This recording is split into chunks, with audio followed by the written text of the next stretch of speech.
Hi, everybody. I'm Stan Ponte, and I am so happy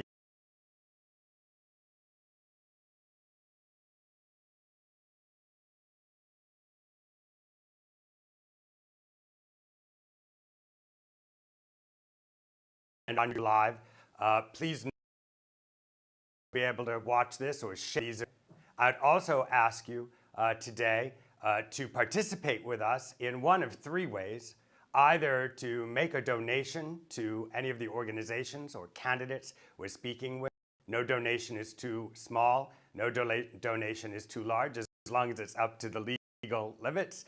But not everyone is donate, but everyone can do something. And so many of the people I've been talking to are out knocking on doors, making phone calls. One of the really clean and easy and simple things you can do is, particularly if you're on Facebook Live,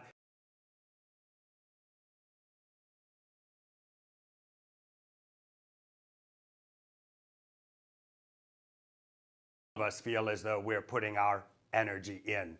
I also wanted to mention, here we are just in our first episode, 10 o'clock Eastern time on the 22nd. Again, this will be available recorded after as well. I want to mention that today's lineup, you'll be able to return here to Facebook Live or on YouTube Live. At noon, we're going to have Representative Andrea Salinas from Oregon. We'll have Representative Sharice Davids from Kansas at 1 p.m.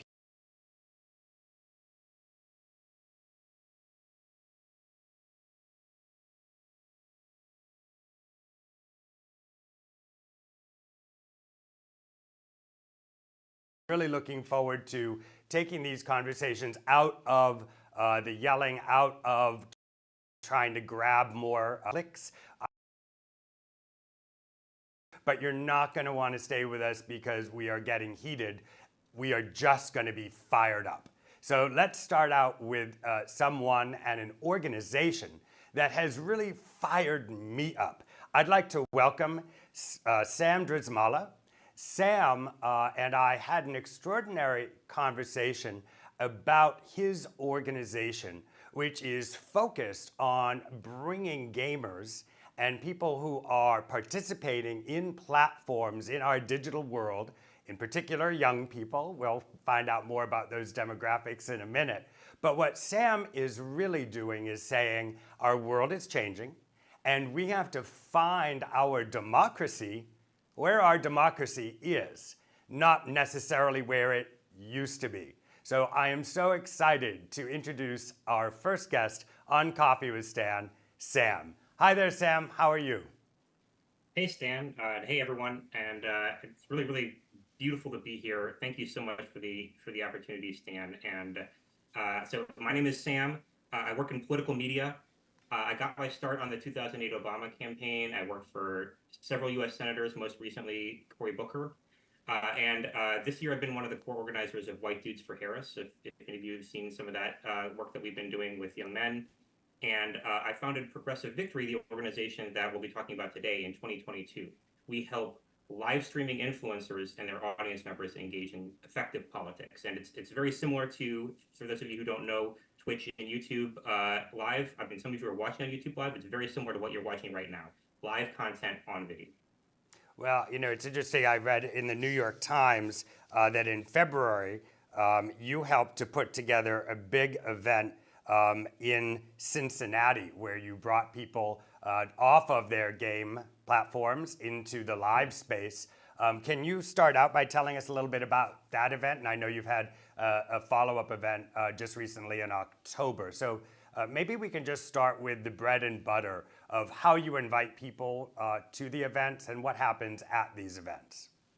Yeah, sure. So though the community is online, we do a lot of in-person events, and they're just a huge amount of fun. We bring our influencers to an important swing area of a swing state, and then young people turn out in the hundreds to meet the media figures that they follow. And the reason why this is so powerful is because of the parasocial relationship. That's the relationship between the influencer, someone like you, Stan, and the audience member, the people watching. And it leads to incredibly high volunteer turnout. These live streamers are the highest paid influencers across all platforms, and it's because they drive a tremendous and unprecedented amount of action. That means in the private sector world, that means moving product sales for paid partnerships. But for us, it means we can get young people to take extremely difficult or time-consuming actions at a ridiculously high conversion rate. So And I know so one of the things that you were able to do was do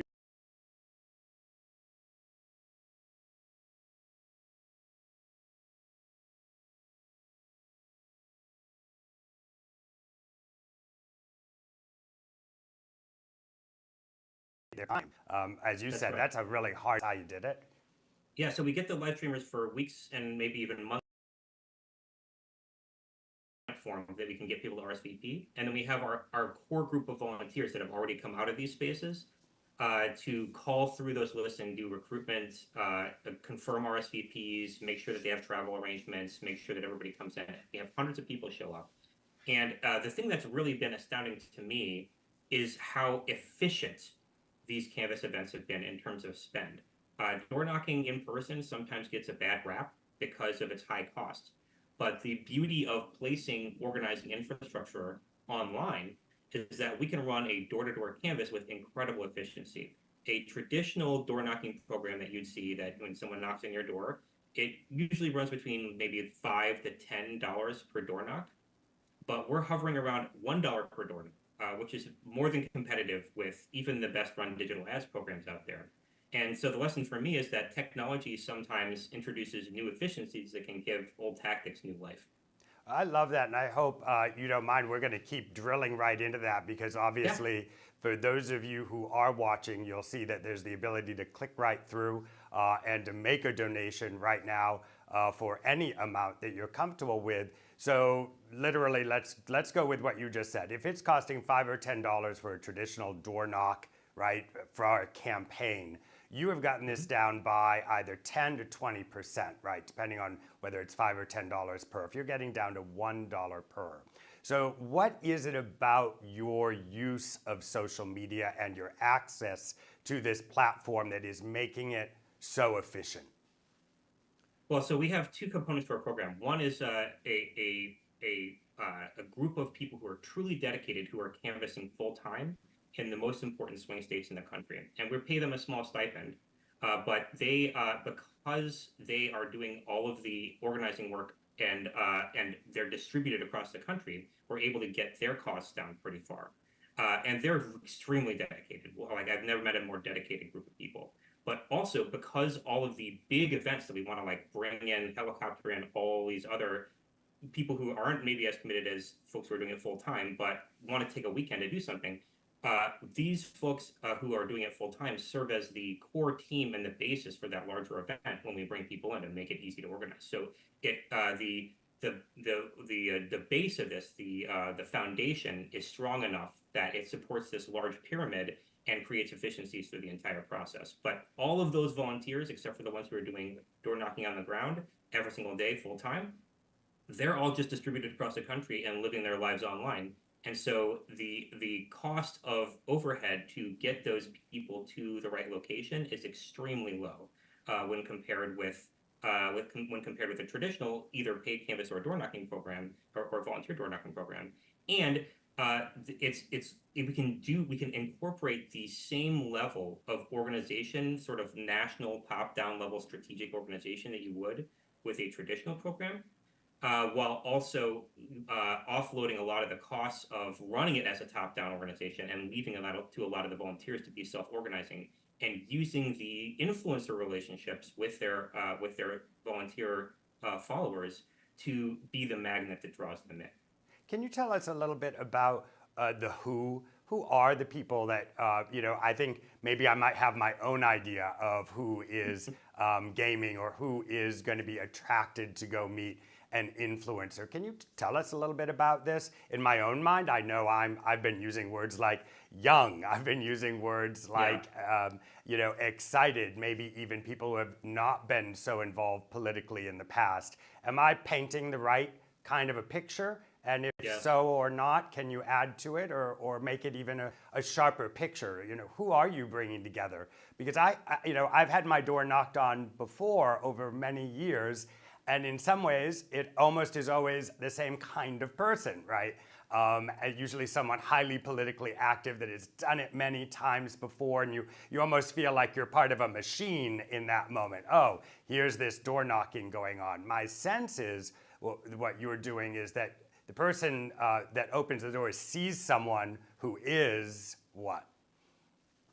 Yeah, so it's a young person. You're right. The median age in our community is 24, and Okay, it's around 60% identified as men, which okay. I think is astounding to me, given that I think you've probably seen a lot of media stories recently. The Democratic Party is struggling with men, but this is a group of people who are dedicated.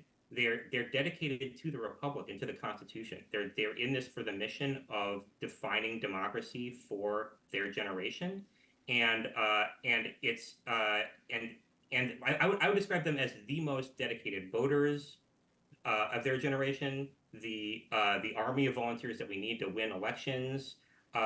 It's been the most fun part about this for me is getting to meet all these people, and they are the talent of pipeline that we need. The talent pipeline of the party that we need right now. I have talked to so many of my colleagues Yep. running other organizations linked to the Democratic Party who are desperate to recruit young people and can't find them because Gen Z is not it. They're not answering their texts. They're not answering their emails. They've got their ad blockers on. How do we reach them? Right. Well, they're not looking. Nobody's looking in the right place. And it's been such a pleasure to train all these young people to come into our community and teach them how to do effective politics, and then feed them into the organizations all across the Democratic Party to do the jobs we need.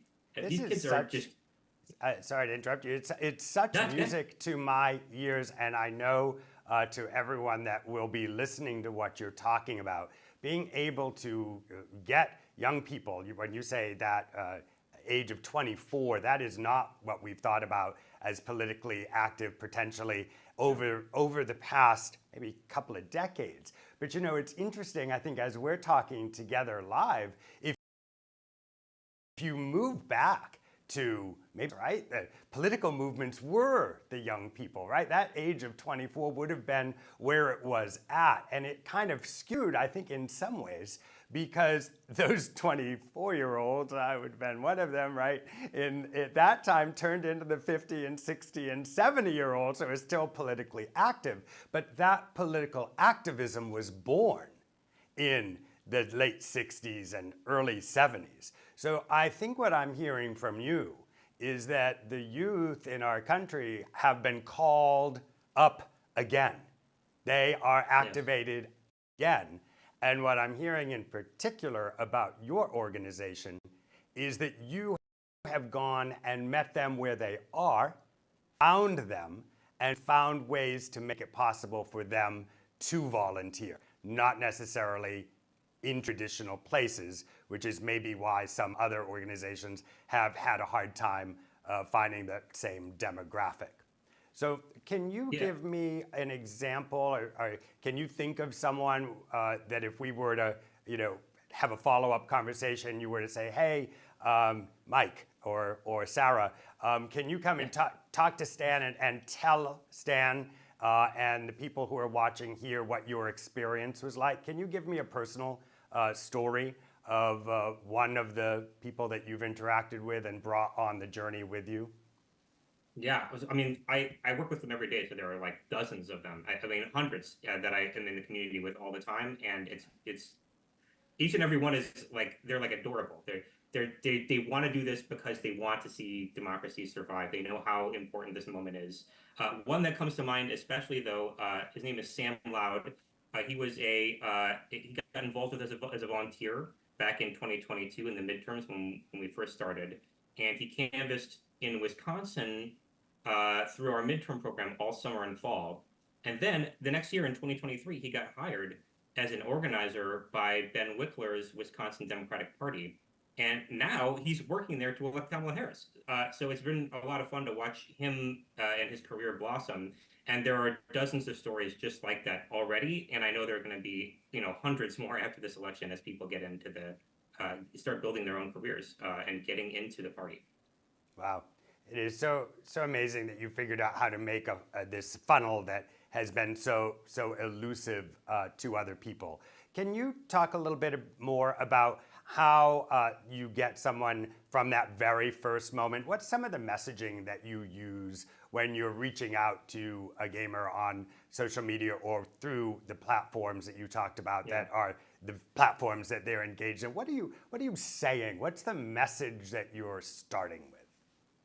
Yeah. So, I mean, I think it's really important to understand the context that we're in right now, and it's a shared context, right? Like, so the people who are watching this right now, they may not be young people, but we're all in the same media environment. So, like, think about the last 20 years of media and how it's felt to you, Stan, and then remember how these kids are in their 20s. So that's all that today's young people have ever experienced. They've been surrounded by a media culture that's promoting doom, cynicism, and inevitable institutional collapse for basically as long as they've been alive.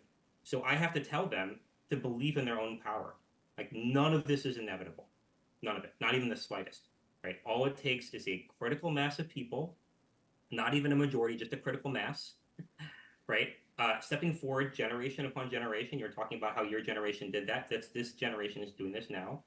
Stepping forward to take responsibility as stewards of the republic and speaking with one voice for their generation. So I'm here to tell you, Stan, and everyone watching, that this rebirth is already underway. It may not be apparent to many people yet because it's still a seed that's beginning to grow. But I see it every day, and you can come check out our work. If you want to learn how to use Discord, anybody who's watching, I give you a personal tour. You can check out what's happening in our community, and we appreciate any donations you're able to make to support the young people's work at progress.win/donate. Great. So I think we've got a link up where people can very easily go in. Whenever I give money, I always love to understand what the measurable is. So I'm going to give you the one that I took away. Maybe you can add a second if something pops into your mind. So we're going to go back to that $1 per door knock. So if someone viewing right now was to give $25, $50, $100, $1,000, that is that many door knocks, each dollar a door knock, so $1 a door knock. Is there anything and else? I'll go one further. Wait, go ahead. Tell me. Okay, so according to research, there are research that's done on political action by organizations such as the Analyst Institute, and what they've found is that on average across programs, for every 7 door knocks that happen, there's 1 vote that's driven into the polls. So if we're doing so you can make a calculation for every 20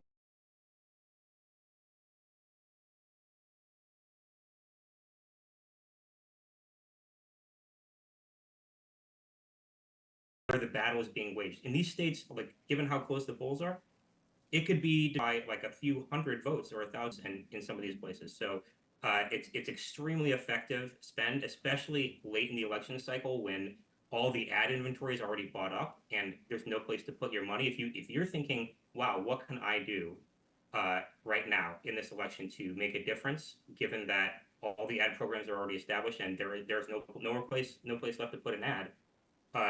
Getting a young person out to knock on the door of another young person is incredibly effective. So yes, progress.win/donate, $1 per door knock. Thank you for that prompt. I absolutely love that, and I love the conversion of the dollar per vote. This conversation for me, and I hope for everyone listening in and watching either now or later tonight or tomorrow morning or whenever they can join us, I'm coming away with 2 things, and they're both because of you. So let me just say to you as a human being and as an individual putting their heart and their energy out there, you are bringing a kind of intelligence to this work, but the intelligence is then matched with positivity and hope. And that hope comes through from you, Sam. It's no question to me that you're a leader for this organization and the others that you mentioned at the top of the hour. I think that White Dudes for Harris has certainly gotten a lot of traction and been out there heavily. But from one citizen to another, and on behalf of everyone who will meet you through the Coffee with Stan platform, let me say not just thank you for joining us, but let me say thank you for all of the work that you're doing. That's really, really kind to hear and extremely validating. I try to bring positivity to this, because it's the only thing that's going to get us out of the mess that we're in, and it's really good to see that match in you, Stan, bringing people here together and at this really important moment around really constructive ways that people can engage in the elections in a positive way. So thank you for the opportunity to reach all these folks. We are fired up and ready to go, Sam. Fired up and ready to go. Thank you, Sam, so much for joining us. And everyone, please consider clicking through and making a donation. We'll see you soon, Sam. Thank you. Thank you.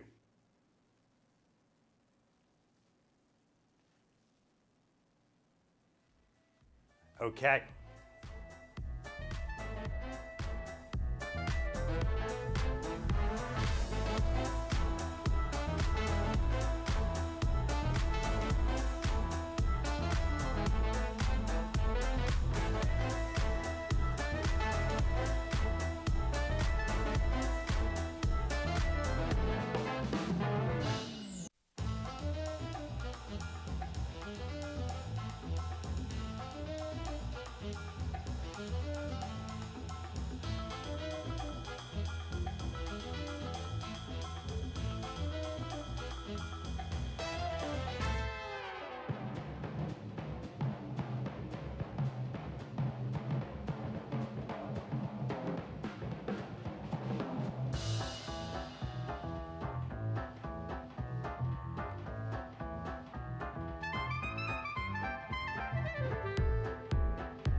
The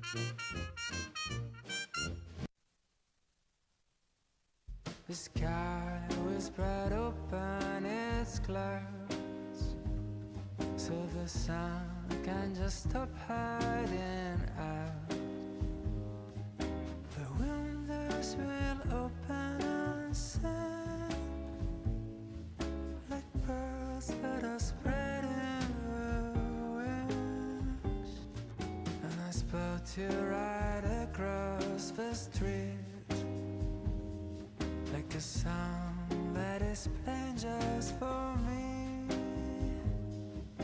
We'll know and we'll smile as if we knew. All this time I was waiting for you.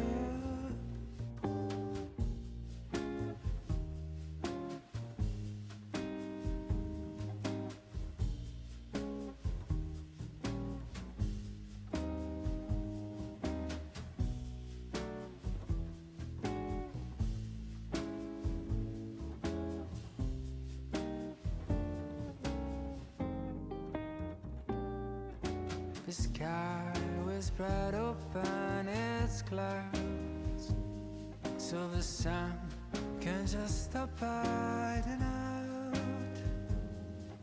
The windows will open and sing like birds that are spreading, that are spreading their wings.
She gives me loving like I ain't ever had. Then toss me to the curb like a dirty dish rag. Say, boys, is the juice worth the squeeze? Every night she makes me feel like a king, then treats me like a dog the very next morning. Tell me, boys, what you think? Is the juice worth the squeeze? Every time I see her, I tell myself I'm through. But I got this itch, just won't go away. She scratches it like no one else do. She got the goods that make my head spin and turn. Well, I know what I'm playing with, cause I keep getting burned. Oh, tell me, boys, what you think? Is the juice worth the squeeze?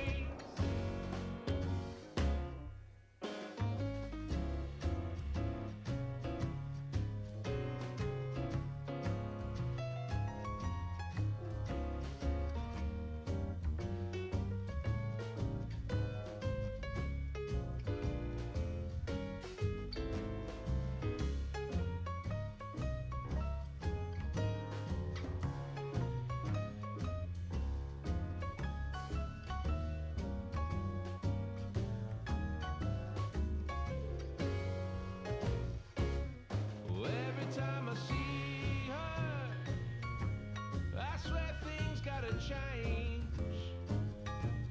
But no matter how hard I try, I just can't stay away. And the question, it's always the same. Is the juice worth the squeeze? Is the juice worth the squeeze? When you get what you want, but not what you need, is the juice worth the squeeze? When you get what you want,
Yep.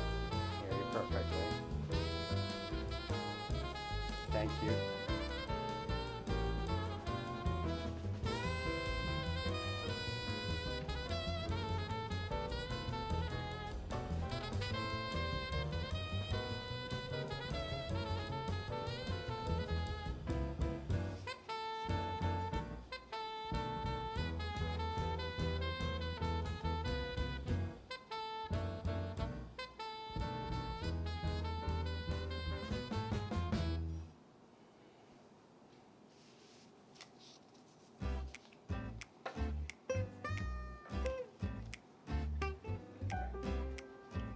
This screen's at a little different angle than it was before. I'm sure that's fine, but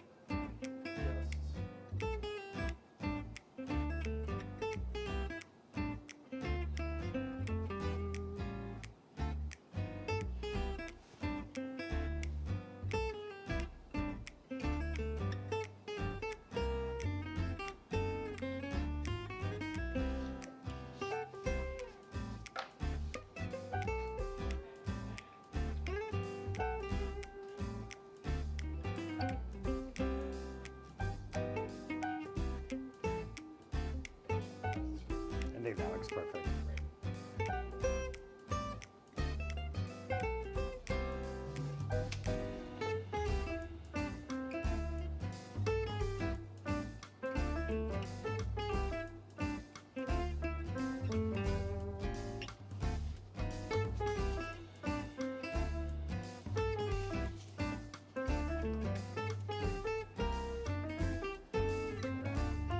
Great.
Feeling good.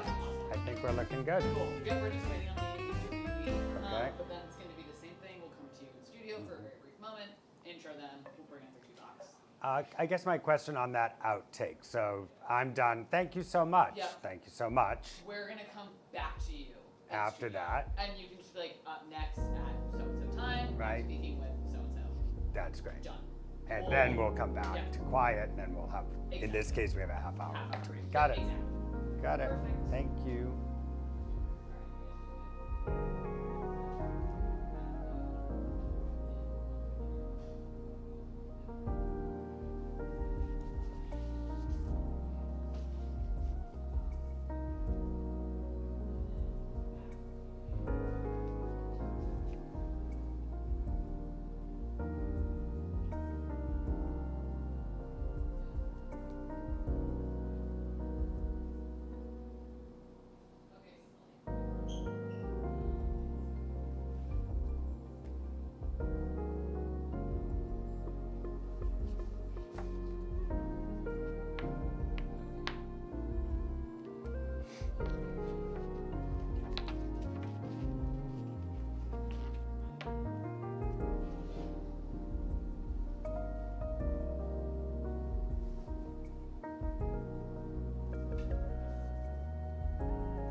Thank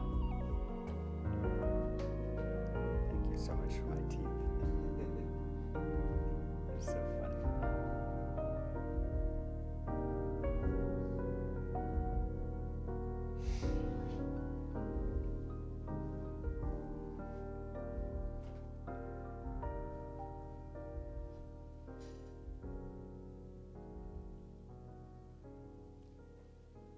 That first guy was so cool, right? What they're doing, like getting gamers out there. That's great. Yeah.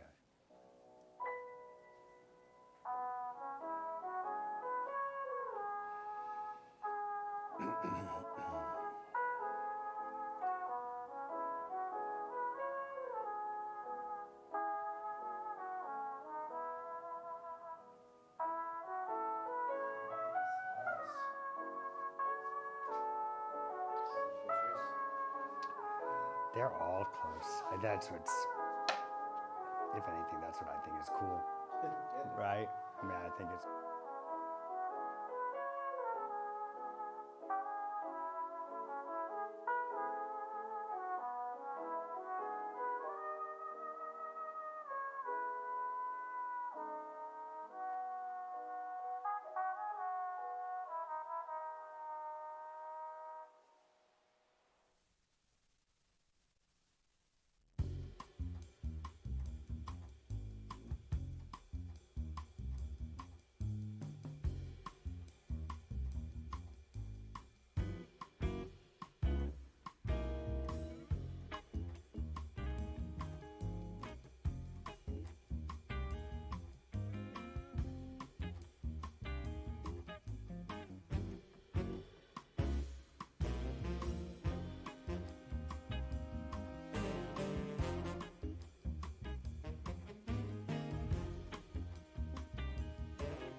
In-person conversation.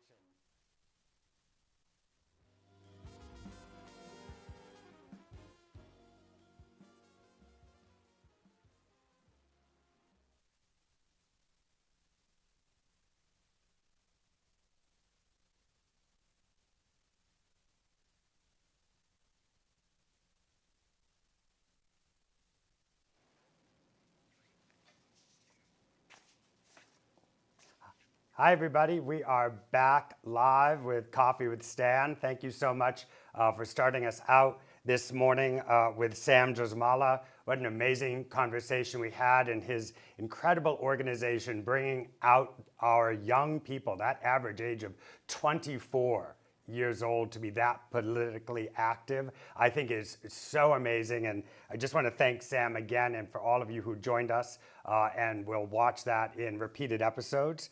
Over the next 2.5 hours, we're going to have the opportunity now to sit down with 4 sitting members of the House of Representatives and 1 candidate for the House.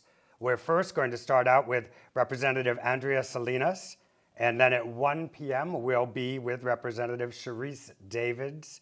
At 1:30, Congressman Chris Pappas. At 2 p.m., congressional candidate Laura Gillen, and then at 2:30, Pat Ryan. But right now, we're going to start with a full conversation with Representative Salinas. Representative Salinas is the U.S. Representative for Oregon's 6th Congressional District, and I am very happy to invite her to Coffee with Stan. How are you, Representative?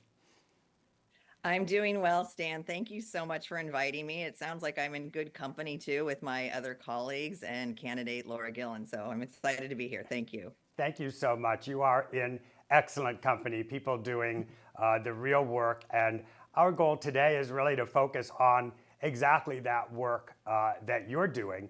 And the work that you're doing has, before the Congress, been in the state legislature, where you represented the 38th district from 2017 to 2023. So I love a conversation that focuses on those local and state issues, because I think so many people have maybe forgotten how government touches them, or maybe our government has forgotten how to explain how the government touches the individual citizen. So we're going to talk a little bit about some of the areas that you're particularly focused on. And of course, I invite you, Andrea, to mention anything that I don't bring up over the course of our conversation. But if it's all right with you, I'd like to hear just a little bit about your journey pre-being in government service. What brought you to service? Oh, thank you. So, and thank you for, again, this conversation. I think it is so important to make that connection and to communicate to people across the United States, and people who are just living their lives and maybe aren't connected to politics and policy the way we are all the time. So this is an important conversation.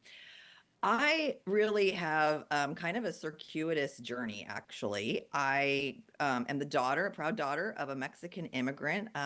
My dad came over from Mexico when he was just a kid, picked tomato and cottons in the valley of the Rio Grande. And my parents always taught me and my sister that value of hard work. And if we worked hard, anything could happen. And I know for my family, change happened in a single generation. My dad pulled himself out of poverty, and we were in the middle class growing up. And I worked really hard. I worked hard to become the first member of my family to graduate from college. I worked several jobs. It took me a while, but I got it, and I got that first degree. But I, looked around, and I did an internship with Senator Feinstein, and the calls that we were getting into the office and the responses I was making to constituents sounded very similar to what we're hearing today, which is that people are still working really hard, 1, 2, 3 jobs, and not getting ahead.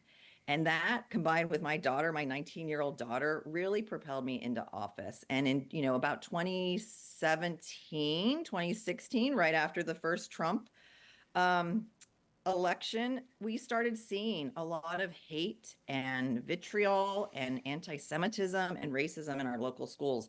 And that's finally what spurred me into eventually running for Congress. I'd always been behind the scenes. I'd been an advocate for labor unions, different choice organizations, worked on healthcare. And then, as I mentioned, I worked for not just Senator Feinstein as an intern, but a couple of other members of Congress. And I always thought I would stay behind the scenes, just advocating for the issues I felt were important to me and my community.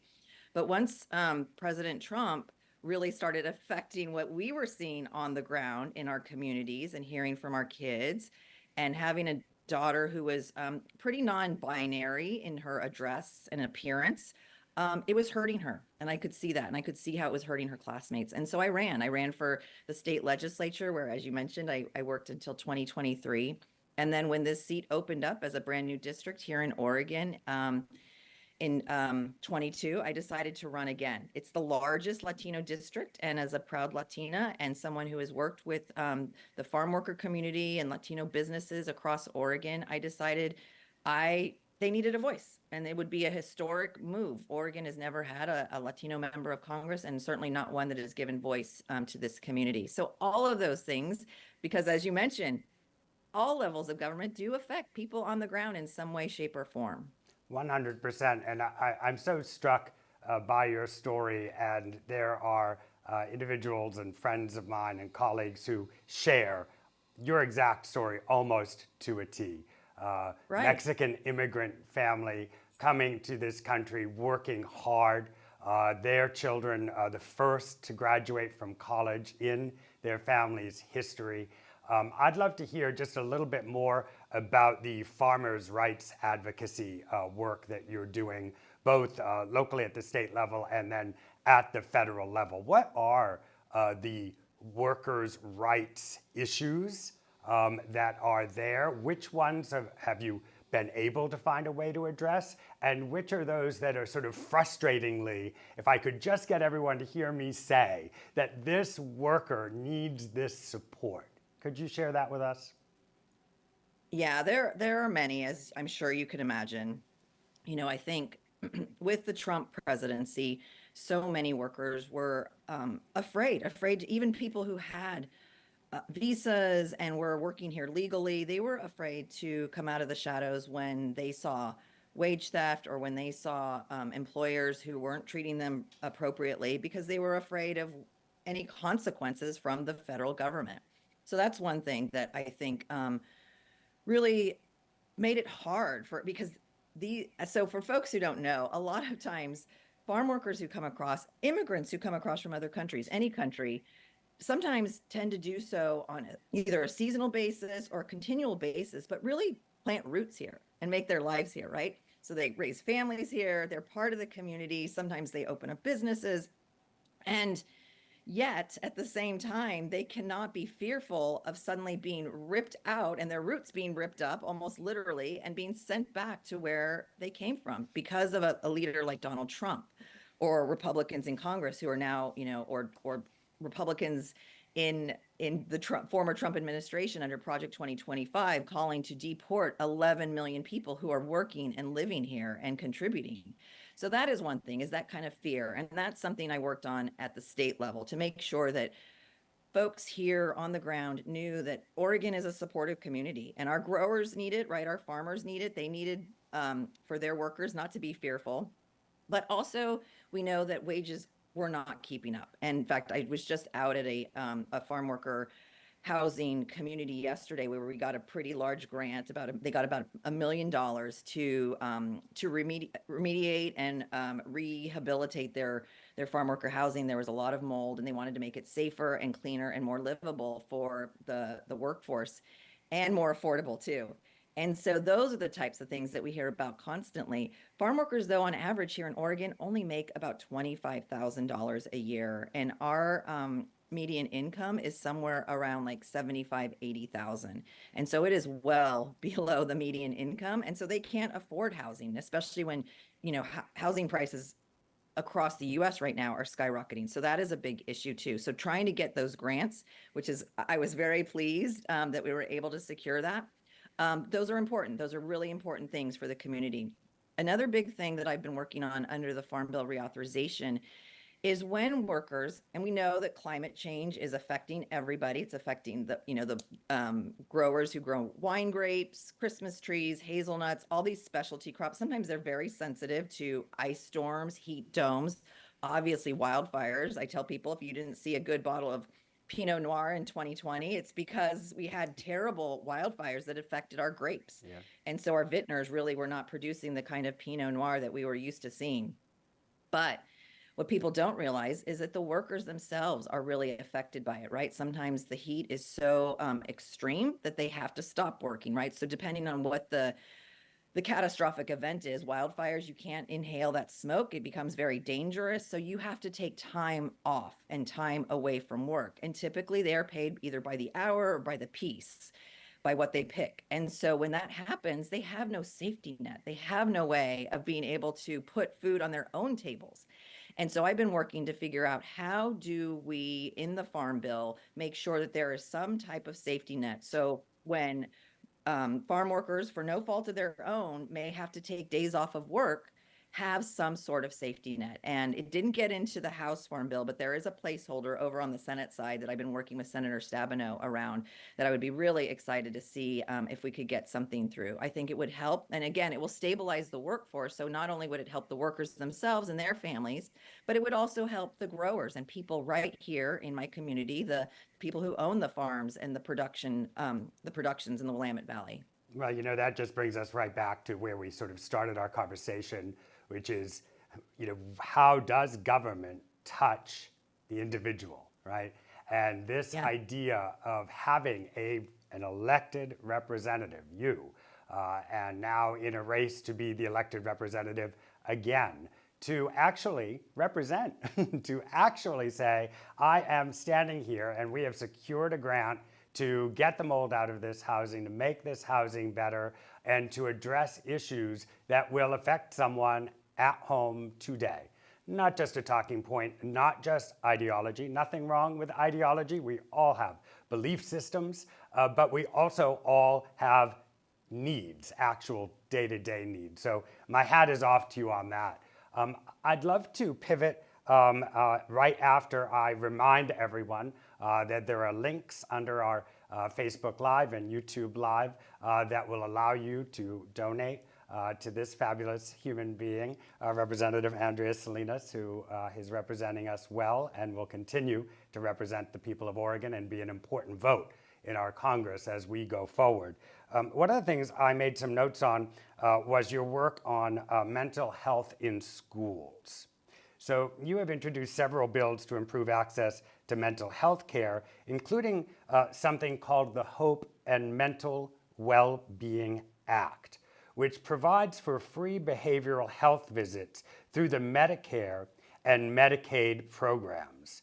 I just wanted to take a moment because I so much believe in the need for mental health, psychological services for individuals throughout our country. How does this Hope and Mental Well-Being Act affect, again, back down to that individual? Yeah, so when I was in the state legislature, it became very apparent, especially during COVID, how people were being impacted by just day-to-day stress levels and the things that were coming at them, right? We were being isolated socially. We weren't, people felt very insecure in their work and their income and housing suddenly, right? The ability to pay your rent or make your mortgage became very difficult.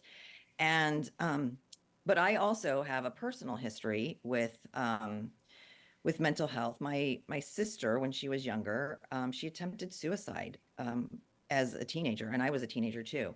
And so this was something that really affected me at a very young age, and watching her struggles and the limited resources that she had. But as I was running, I also heard from a lot of seniors and people on Medicare who basically were very frustrated that, Medicare doesn't offer behavioral health visits. If you buy a supplemental plan to supplement Medicare, you may be able to get some mental health and behavioral health visits. And as I was starting to learn all of this, and we stood up the first behavioral health care committee here in Oregon, I chaired that, and it was a very bipartisan issue, right? It is not exclusive to one community. It is not exclusive to one state. But what we were learning is that Oregon has a very high propensity of mental health needs and behavioral health and substance use needs, but yet very low access to actual services and therapists. And so as I got started, this was one of the first bills I introduced, was to offer these 3 free visits. But what I also recognize is that we still don't have the provider workforce to meet those visits. So even if this bill passed tomorrow, we would still have a really hard time trying to figure out how we get providers to meet the need. And so another bill that I just introduced was it's called the Star Plus program, and I can't remember what the acronym is exactly, but essentially it offers scholarships to those who want to serve in the behavioral health and addiction fields with a degree. So everything from, you know, a 4-year degree up to a PhD level. And if they want to serve in a community where there is need, so whether that is a community that maybe, so we know that very often it's very hard for people of who are BIPOC or Spanish speaking or you know don't speak English to find providers as well. We also have a hard time in rural areas finding providers. And so if that person who wants that scholarship can practice in an area that is underserved, we will make sure that they get their education paid for, essentially. And so that, and I have heard a lot of praise from different folks here in Oregon and in our higher ed system that this is something that we could absolutely use. And so I have a great co-sponsor, Republican co-sponsor, who is also, I think, equally excited about this prospect, because again, I say this all the time, you know, from Oregon to Oklahoma, New York to Nebraska, we're seeing it across the United States right now. So we need providers, and we need a way to allow, no matter who the payer is, whether it's Medicare or Medicaid or private insurance, everybody needs to be able to include this, because I consider mental, behavioral health, and addiction part of the person, and it is healthcare. Yeah, I think, you know, we're having a very loud debate in our country right now from the left and the right, and I think mental health and addiction doesn't care whether you're a Republican or a Democrat, right? This is That's something right. that everyone faces. Every family has That's right. a story. May I ask a quick follow-up question there? Those visits that you're trying to get passed, can those visits also be through telehealth? Can those be a Zoom call with a mental health professional, or does it only have to be in person? Absolutely. Yes, it absolutely can be a telehealth visit. So telehealth is something actually that I'm working specifically on for my rural communities as well, because again, we know that farmers, fishers, and forest folks who work in the forestry industry oftentimes have really high rates of mental illness and substance use. It's a very stressful, you know, working in the agriculture industry is very stressful. They take on a lot of debt. It's very uncertain. We talked about climate change and what that does to a lot of the production. And so it is, especially in more recent years, it has become a very, very stressful proposition for not only the individual farmer, but their families as well. And so, but we also know that there is such a provider shortage in rural areas, especially ones like mine. And so it's hard for folks to get out and to find a provider. You don't want to have to drive to Portland or down, you know, down to Eugene to find providers.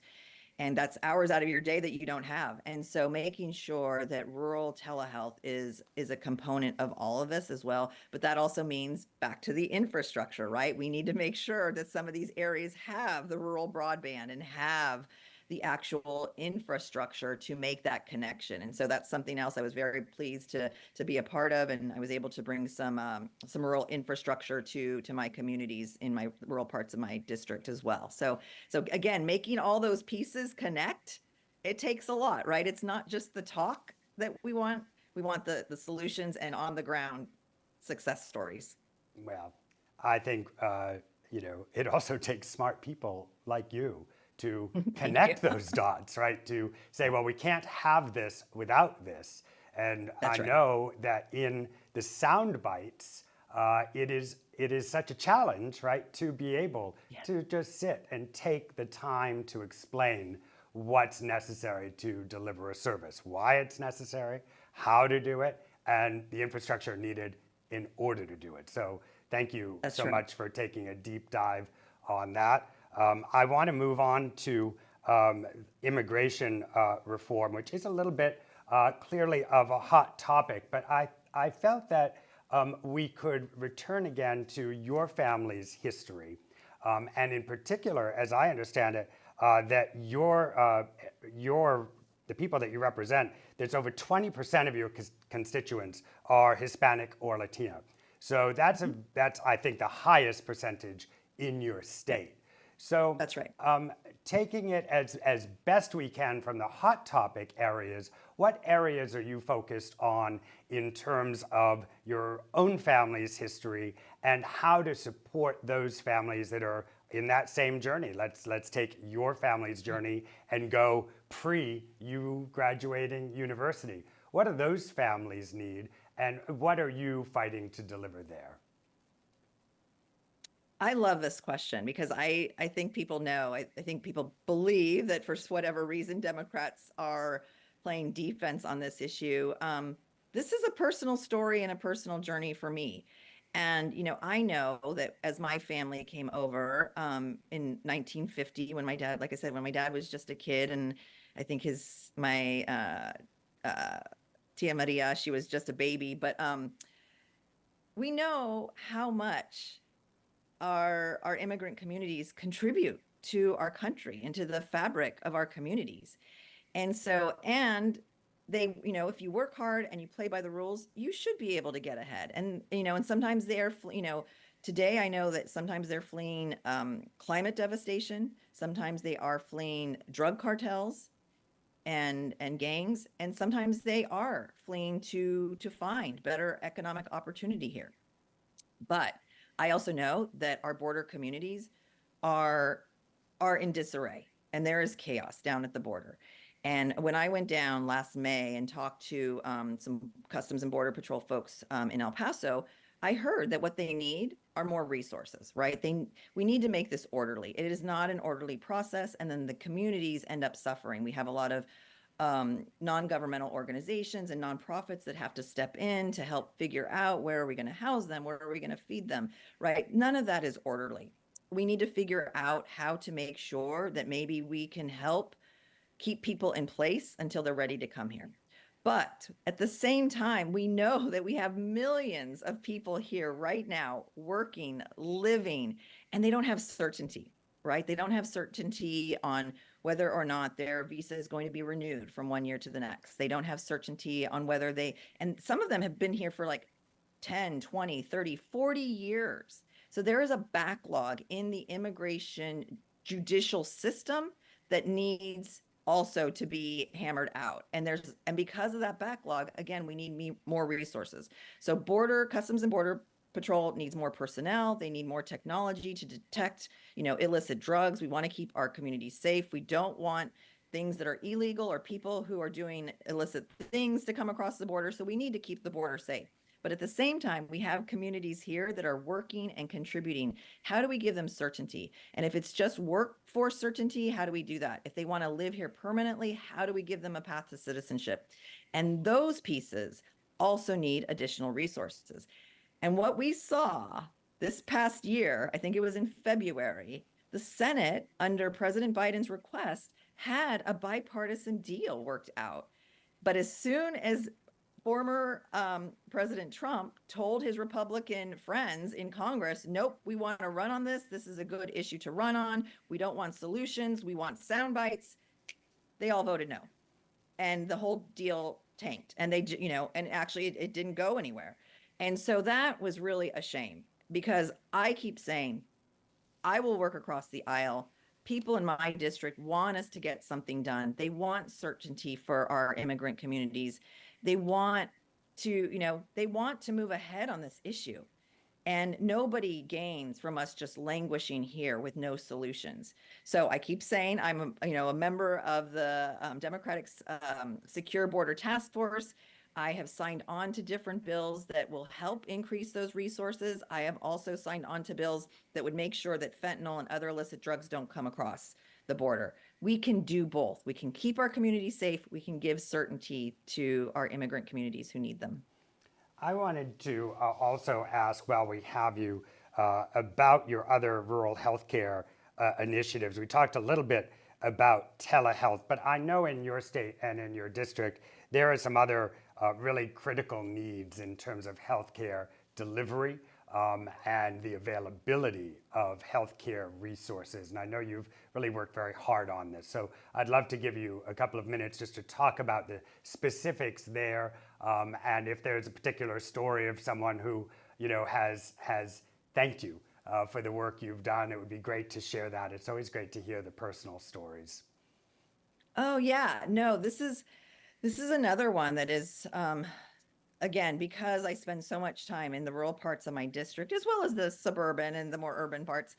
But we are hearing from again, you know, a lot of my rural communities are resource based, right? And we have seen some a decline in a lot of those natural resource jobs. And so a lot of families are struggling, and we know that addiction and kids are really suffering.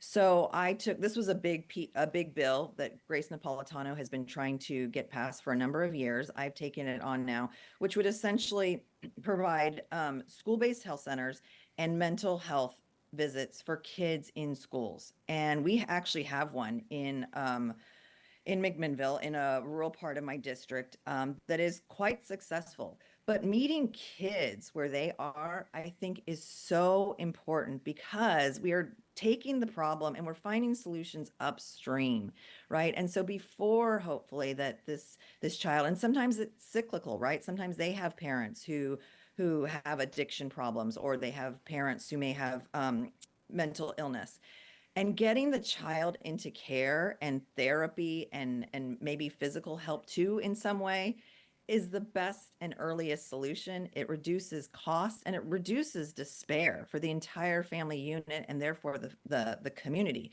So we have heard from teachers locally who are really grateful because it also connects that school piece, right? Teachers see so much, and if they have on site meeting kids where they are, when they're there, and getting them the help they need as soon as possible when they're open to getting it, is a huge solution. We should be doing this across the United States. And I think this is another great solution. And this I think is what one of my passions too, but is, you know, the kid piece of this. But yeah, I think Congresswoman Napolitano thereafter asked me to co-chair the mental health caucus because of this. And because she sees that I am trying to do every angle, whatever will work. Again, I will work with anybody across the aisle to drive these solutions, because I do think we're hearing about it. And again, not just in Oregon, across the United States. Well, Congresswoman Salinas, you know, I just want you to know that you have made me feel better. You have literally made me feel, in this short 25-minute conversation, more optimistic, more hopeful. And I'm reminded that there are amazing, good folks working all across our country to make our country a better place. I truly believe that you are one of those people, and I hope that those joining me today will take a moment, whether it's making a donation to their Act Blue link, which is right there in front of them, whether it's calling your campaign or going to your campaign's website and donating time or energy, or whether it's simply sharing this segment so that we amplify your voice to as many people as possible. We need amazing people like you, and I appreciate your time so much. I appreciate the platform, and I appreciate the positive conversation. I love having these kinds of conversations. Absolutely. Keep up the good fight. As I keep saying, we're fired up and ready to go. So let's keep it going. And thank you so much.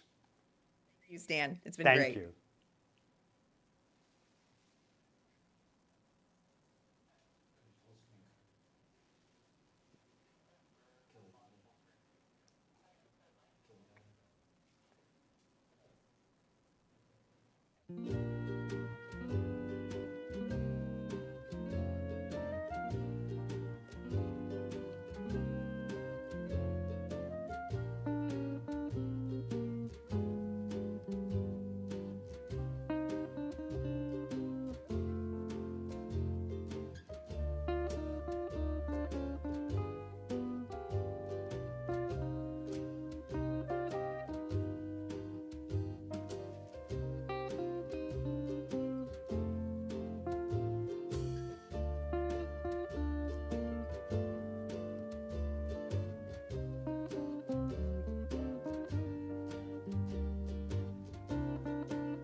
gives me loving like I ain't ever had.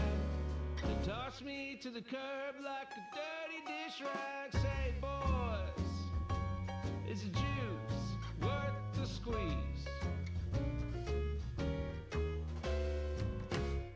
Every night she makes me feel like a king, then treats me like a dog the very next morning. Tell me, boys, what you think? Is the juice worth the squeeze? Every time I see her, I tell myself I'm through.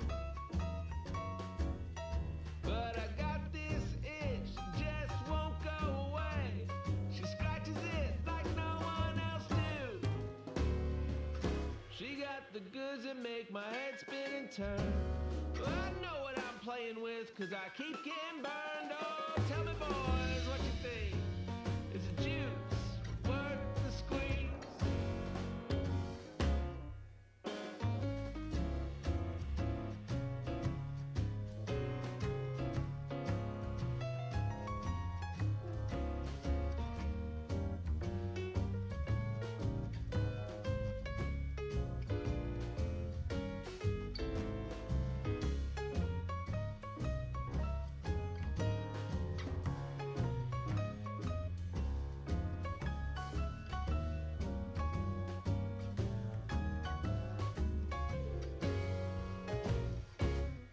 Every time I see her, I swear things gotta change. But no matter how hard I try, I just can't stay away. And the question, it's always the same. Is the juice worth the squeeze? Is the juice worth the squeeze? When you get what you want, but not what you need, is the juice worth the squeeze? When you get what you want, but not what you need, is the juice worth the squeeze?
Hi there. Thank you so much for sticking with us here live on our Coffee with Stan return.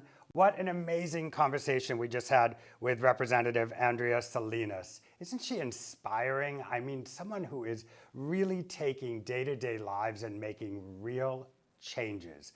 So inspirational, as was Sam Drzymala from Progressive Victory. Just again thinking, can you imagine that his average age is 24 years old of the people that he's bringing into political activism and into the conversation?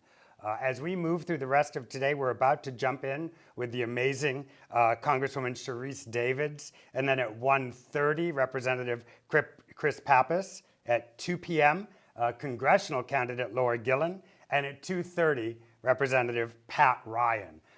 But I am excited now. I had the chance to sit over a little bit of breakfast with Congresswoman Sharice Davids, who's the U.S. Representative for Kansas' 3rd District, first elected in 2018. She's one of the first 2 Native American women elected to Congress and the first LGBTQ plus Native American to serve. She's raised by a single mom, like me, who served in the US Army, and she worked her way through college, eventually earning a law degree from Cornell Law School. Before Congress, she worked in the White House as a fellow in the Department of Transportation and in community development in Native American reservations. It was with great pride that I welcome Congresswoman Sharice Davids. How are you?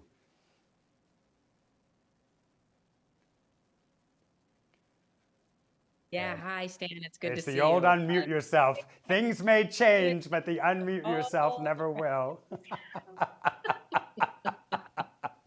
How are you? Well, I'm so glad to get to see you. I also am excited about all the different candidates and and members and everybody that you're talking to. I'm so glad you're like taking the initiative and helping spread the word. Yeah, thank you so much. I think, you're on the front lines, or you're in it. You're in the fight every day. For those of us on the outside, not quite as bad as MMA, where you also have a great history, but it is almost hard to watch and to listen. And our goal with this podcast, this series of conversations, is to go to the really interesting points, the things that you are working on every single day, that when you meet with someone that you represent in your district, you're able to see in their eyes and get those hugs of someone who said, you know what, you put in all this work and the result is that my life has been touched. And it's this personal connection from government to individual, which not everyone gets to hear about.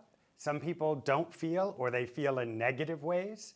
And I know that so much of the work that you do has affected people in really positive ways. So we're going to focus on that and dive in. So welcome aboard. I wanted to start, if it's all right with you, on it is a hot button issue, but I know that you're approaching it from some really pragmatic ways, and that is the cost of living, right? So your mom, I know from your own personal stories, is an individual who has always worked in service, right? Always been a part of the public sector in her professions. And that cost of living, this inflation that we have all lived through, has affected all of us, and I know has affected your mom because of some of the stories that you've told on the campaign trail, because I've listened to so many of your videos. So can you talk a little bit about what you know to be true in terms of that day-to-day cost, how inflation is impacting your constituents, and the kinds of things that you see are working, and the kinds of things you'd like to add to what's working? Yeah, absolutely. And thank you for this question. I certainly did watch my mom like work so hard. She raised my brothers and I by herself, and yeah, she was always in the public sector. She was enlisted in the Army for 20 years, and then she actually spent 20 years at the U.S. Postal Service. And now that she's retired and she's on a fixed income, I get to see that in a much more, of course, up close and personal sort of way. But in conversations with folks all around the district, here in Kansas, the cost of everything from gas to groceries to prescription drugs is something that gets brought up in almost every single conversation. And it's truly one of the reasons that I think it's so important for us to keep up some of this momentum that we have to do things like, secure our supply chains. We got to make sure that we're doing everything we can to invest in things like resilient and sustainable infrastructure so that stuff can get where it needs to go. Making sure that we're actually building stuff here at home. So boosting that domestic manufacturing. We're actually in the middle of one of the biggest projects actually, it might be the biggest project that's ever come to Kansas. The there's a Panasonic plant that's being built that's going to be making EV batteries. And this is something that took a bipartisan effort to make sure that that investment came here. And I was proud to get the chance to do that. So like you said, looking at this from a pragmatic point of view, is Kansas is definitely a place where people want to know that you're working to get stuff done, that you're working to bring down their costs. So those things, plus finally getting Medicare the ability to negotiate some of these prescription drug costs. You know, I got a chance to visit with a woman who my dog is for sure gonna be coming through, just so Oh, everybody good. knows. Oh, we want to meet your dog. We're all dog Okay. lovers, so your dog makes an appearance. That'll just make everything all the better. Oh. So, but things like making sure that, you know, there's about 74,000 Kansans who are going to save almost 80% on some of these prescription drug costs. And I was at an event not that long ago, and a woman came up to me and said that her husband normally pays $180 for these prescriptions. That, I mean, these are necessary for him, and he is now only going to be paying $18 for those medications. Wow. So these are the kinds of things that people want to see us moving on. And, you know, I know there's still more work to be done, but I'm pretty proud of the track record that we have and momentum we've built up. Do you mind, Sharice? It's very interesting to me to hear that a plant is being built and that you were a part of getting that energy to your area, literally, if they're going to be making EVs, batteries. So what is Start that? using Yeah, thank you. One for me, one for you. What does that mean? So the plant will be under construction for how long? How many jobs approximately will come with it? yeah. Can you just walk us through like what it really means to Yes, have a plant opening? So it's a $4 billion project, and this is something that it took the Kansas State Legislature, our governor, our lieutenant governor, and Secretary of Commerce. I took a trip out to visit with the folks at Panasonic alongside Senator Jerry Moran, who's on the Republican side of the aisle, our state Senate president, who's on the Republican side of the aisle, our governor, who's a Democrat. We all went and had meetings with the Panasonic folks for multiple reasons. One, we got to make sure that they know what we're bringing to the table, but also we need to make sure that when they come to Kansas, that the culture lines up, and that they know how important things like our public education system are to us, and that these projects are done in the right way. It's about 4,000 jobs to start off with, and that's in the plant. That doesn't count all the construction jobs that are happening right now. They're in the middle of one. I mean, this is a pretty phenomenal project. The size and scale of it is huge, and it's opening at the beginning of next year. So sometime in the first quarter of 2025, the first line will start, and it's really, really exciting. I think the thing that I really take away from what you just said was the bipartisan approach, right? Whether you're a Republican or a Democrat in Kansas, jobs, jobs, jobs, right? The idea that you can have a job, run your small business. You know, I'm from a family of small business owners. I have my own business as an independent contractor in real estate. You know, we have to have fuel for the fire, right? There has to be something to do, whether you're serving lunch to the people that work at the plant, building houses for the people that are working at the plant, doing all of the pieces that will support 4,000 individuals with full and part-time jobs at that plant. So it just leads me to maybe just a little bit of a, if you could guess, how much of your day is actually bipartisan? If you forget about the politics, how much of the day is actually, hey, we're just here working on things to get things done? I bet it's a fairly high percentage, I'm going to guess. It is actually. It's a pretty high percentage, partly because I'm a Democrat in a a somewhat red state, you know? I mean, where I feel like Kansans are, again, pragmatic. I know I already said that, but also uh, are really focused more on the person, the task at hand, getting stuff done than the political partisanship. But, you know, when it comes to the work I do every day, man, I bet it's probably I bet it's three-quarters of it or something. I don't know. I mean, I have five counties in this, there are five counties in this district. I spend a lot of my time working with our city councils, our county commissions, our state and local electeds, and our business owners. And uh, we're not talking about political party line items. We're just talking about what are the needs of the Kansas Third and how are we going to get those things done. And so I would say that most of the time it feels more nonpartisan than even bipartisan, if that makes sense. Right.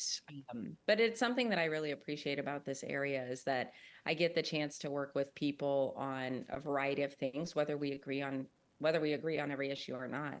Yeah.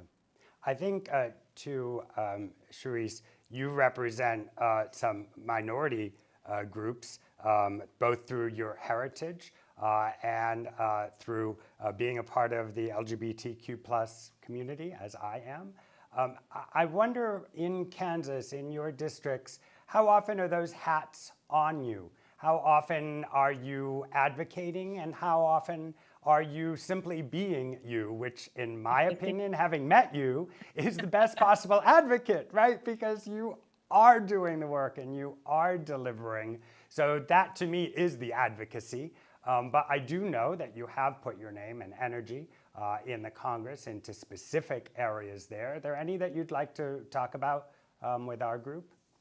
Yeah, absolutely. So I would say there are quite a few areas, or quite a few pieces of legislation that I would highlight as like just being proud to be able to work on, you know, for the LGBTQ plus communities. I think what we're seeing across the country is this very concerning effort to put forward anti-LGBTQ plus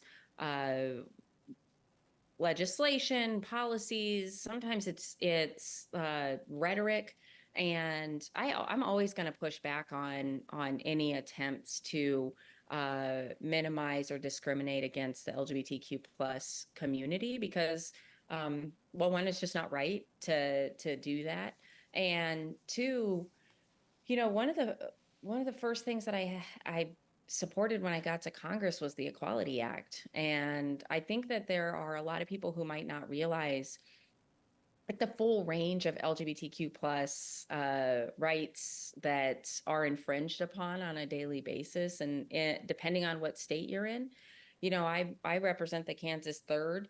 I go to Washington, D.C. I vote on legislation on behalf of over 700,000 people in this district, in this community. And I could also be turned away for housing if I wanted to go buy a condo or a house or rent an apartment. I could be turned away. And in the state of Kansas, that's perfectly legal. It doesn't make it right, but that's why we need things like the Equality Act to be passed. The other thing that I do often share with folks is when it comes to the Equality Act, you know, we have passed that out of the House twice since I've been in Congress. It has garnered bipartisan support both of those times. And I also, while at the same time we need to actually get this bill passed, I also think it's really important that people know that there are a lot of people in the Congress who want LGBTQ plus people to be able to live their lives free of discrimination in the same way that everybody else legally has a protected right to. You know, it turns out folks just want the same rights and responsibilities as everybody else. And so I'm going to keep fighting for that. There are other issues around things like, you know, protecting our youth and LGBTQ plus families making sure that people have access to the resources that they need and training that they need and that sort of thing. Well, I couldn't agree with you more, right? It's, we're human beings. We are human beings. Like, we just want to yell. Well, wait a minute. We're about to meet a non-human being, I feel, although I'm sure you think of this little one as your human being. Hello. Who's this? This is Peanut. Hi, Peanut. He's probably about 3. Okay. He also has 2 legs. Hello, So he's a 3-year-old tripod. Peanut. How are you? Um, Are you and often on screen, Peanut, or is this a he's debut? not usually. He's just. I think for whatever reason today, he's like really wanting my attention. Into it. Maybe he wanted all of your attention. We all want to be with you. Well, Peanut, there's no better fundraiser than a dog, they say. So, of course, everyone watching knows that they can What I click love on. is that Peanut, remind everyone to click and donate to Act Blue for Congresswoman Sharice Davids, and to share our conversation, and even to donate time. Sharice, one of the things that's been really impressive to me is how many people I'm talking to from all over the country that are doing things like phone banking and traveling and door knocking. We started the day talking to a young man, Sam, who has Progressive Victory, and they've got average age 24-year-olds out knocking on doors that they're pulling from the gaming community. It is so amazing. Okay. super cool. Yeah, super cool. So, one of the people that I talk to almost every day is in a farming family down in the South. And I keep hearing these stories about how weather is taking crops away. And I wonder to myself, and I hope you don't mind diving in for a moment on this, on our third question around climate change, is in addition to what the longer term solutions may be, which you're clearly working on with an EV battery plant, creating jobs and also helping to create a cleaner environment, what do we do? What kinds of things have you learned that we can do today for a farmer? So if you've got a farmer in your community who loses a part of a crop because of an unstable weather, whether or not we are fighting for a future of cleaner air, they have needs today, right? And in the next 24 and 48 hours. And I know you've worked on this area in Congress. Can you tell us a little bit more about that? Because sitting here in New York City, there's not one friend or person I know or colleague who doesn't have a member of their family or another friend who is in a rural community, who is farming, and who depends on this kind of stable living. So can you talk to that for a minute? Yeah, I think that first of all, you're absolutely right. Our farmers and ranchers and ag community certainly feel the impacts of climate change. In a lot of ways, they're on the front lines of that because of things like here in Kansas, we have farmers and ranchers who are dealing with drought on one side of the state and flooding on the other side of the state. And so there are a lot of things that we need to be thinking about in the immediate. And I have focused on trying to make sure, I know I mentioned infrastructure earlier. I'm a huge infrastructure nerd.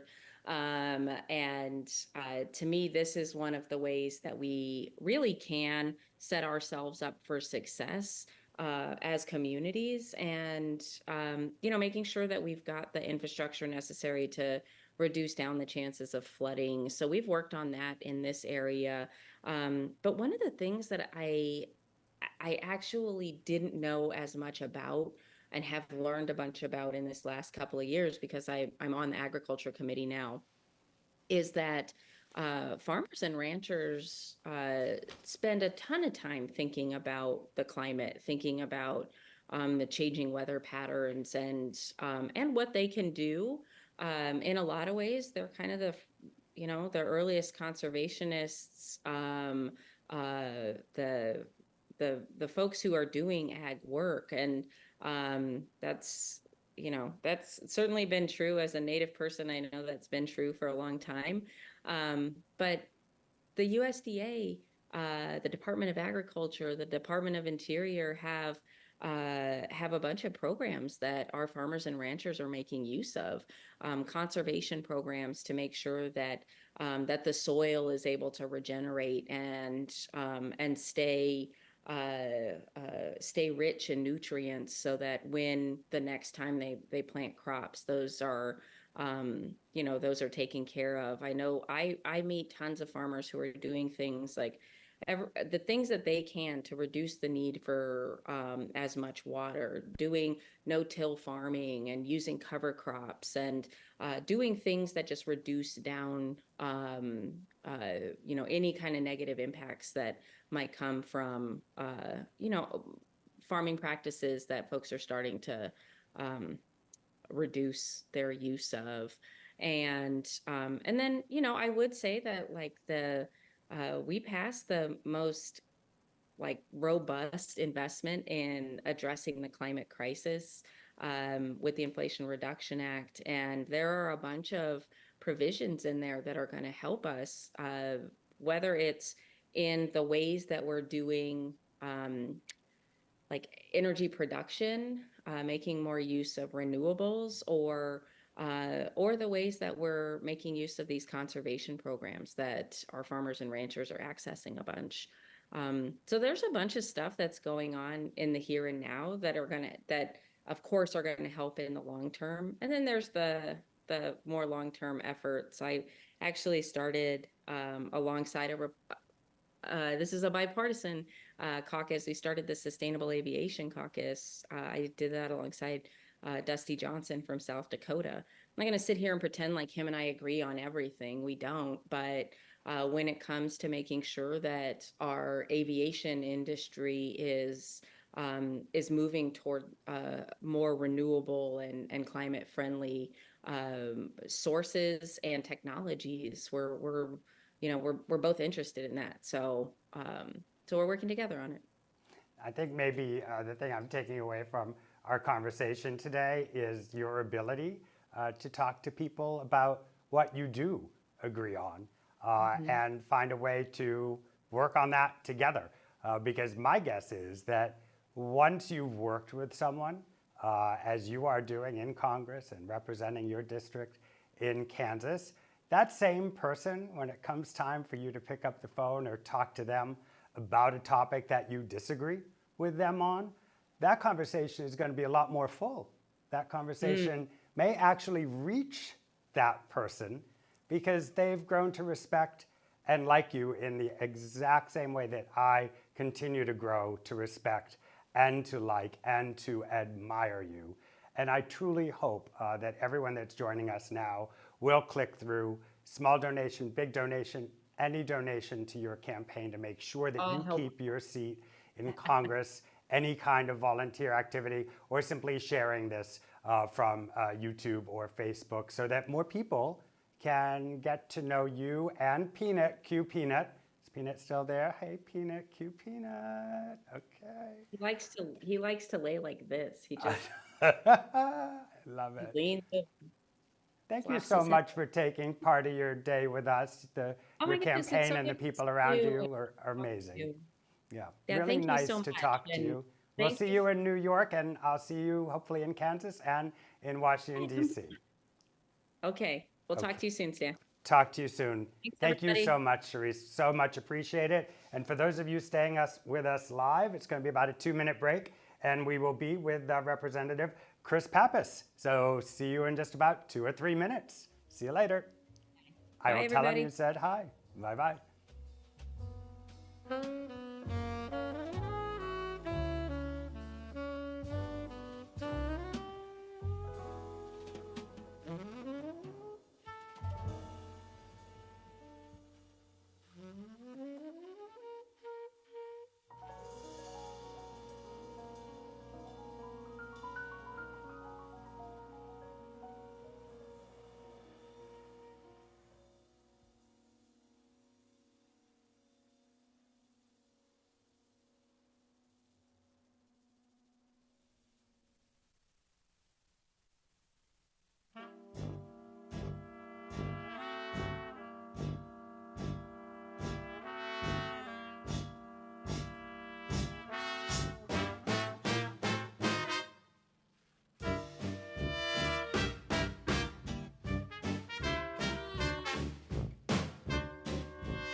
I know sooner or later it will come, the day that I know I'm in love. Will it feel warm and dry like a kiss in July? Will it chill down my bones? Will it cool like the snow? And I look at my window to see what the universe has in store for me. People passing by in the street will be smiling at me, 'cause they already know what it's like being in love. The sky starts to roll up its clouds, so the sun can't just stop hiding out. The windows will open and sing like birds that are spreading wings. So every night I stare at the moon, just to check if she's still looking blue. Don't know who you are yet, you seem a bit hard to get. Hi there, thank you so much for sticking with us here at Coffee with Stan. We've had some amazing conversations already today. I keep getting texts about progressive victory and the fact that Sam has gotten so much intensity out of average 24-year-olds who are walking around our country door knocking, and the way he's been able to efficiently do that. Our conversation with Representative Andrea Salinas, and just now wrapping up with Representative Sharice Davids. Really two amazing ladies. I'm so excited now to introduce Congressman Chris Pappas. Chris Pappas is the Democratic U.S. Rep for New Hampshire's 1st Congressional District and has served in Congress since 2019. He's a Manchester native and Harvard graduate and a small business owner as well. In Congress, when I read this and saw what he prioritizes, I thought to myself, well, I know what he works on. He works on everything, but okay, I will read the words: combating the opioid crisis, supporting veterans' rights, improving health access. Chris is an amazing guy, and I'm thrilled to invite you to a conversation. Chris, how are you doing?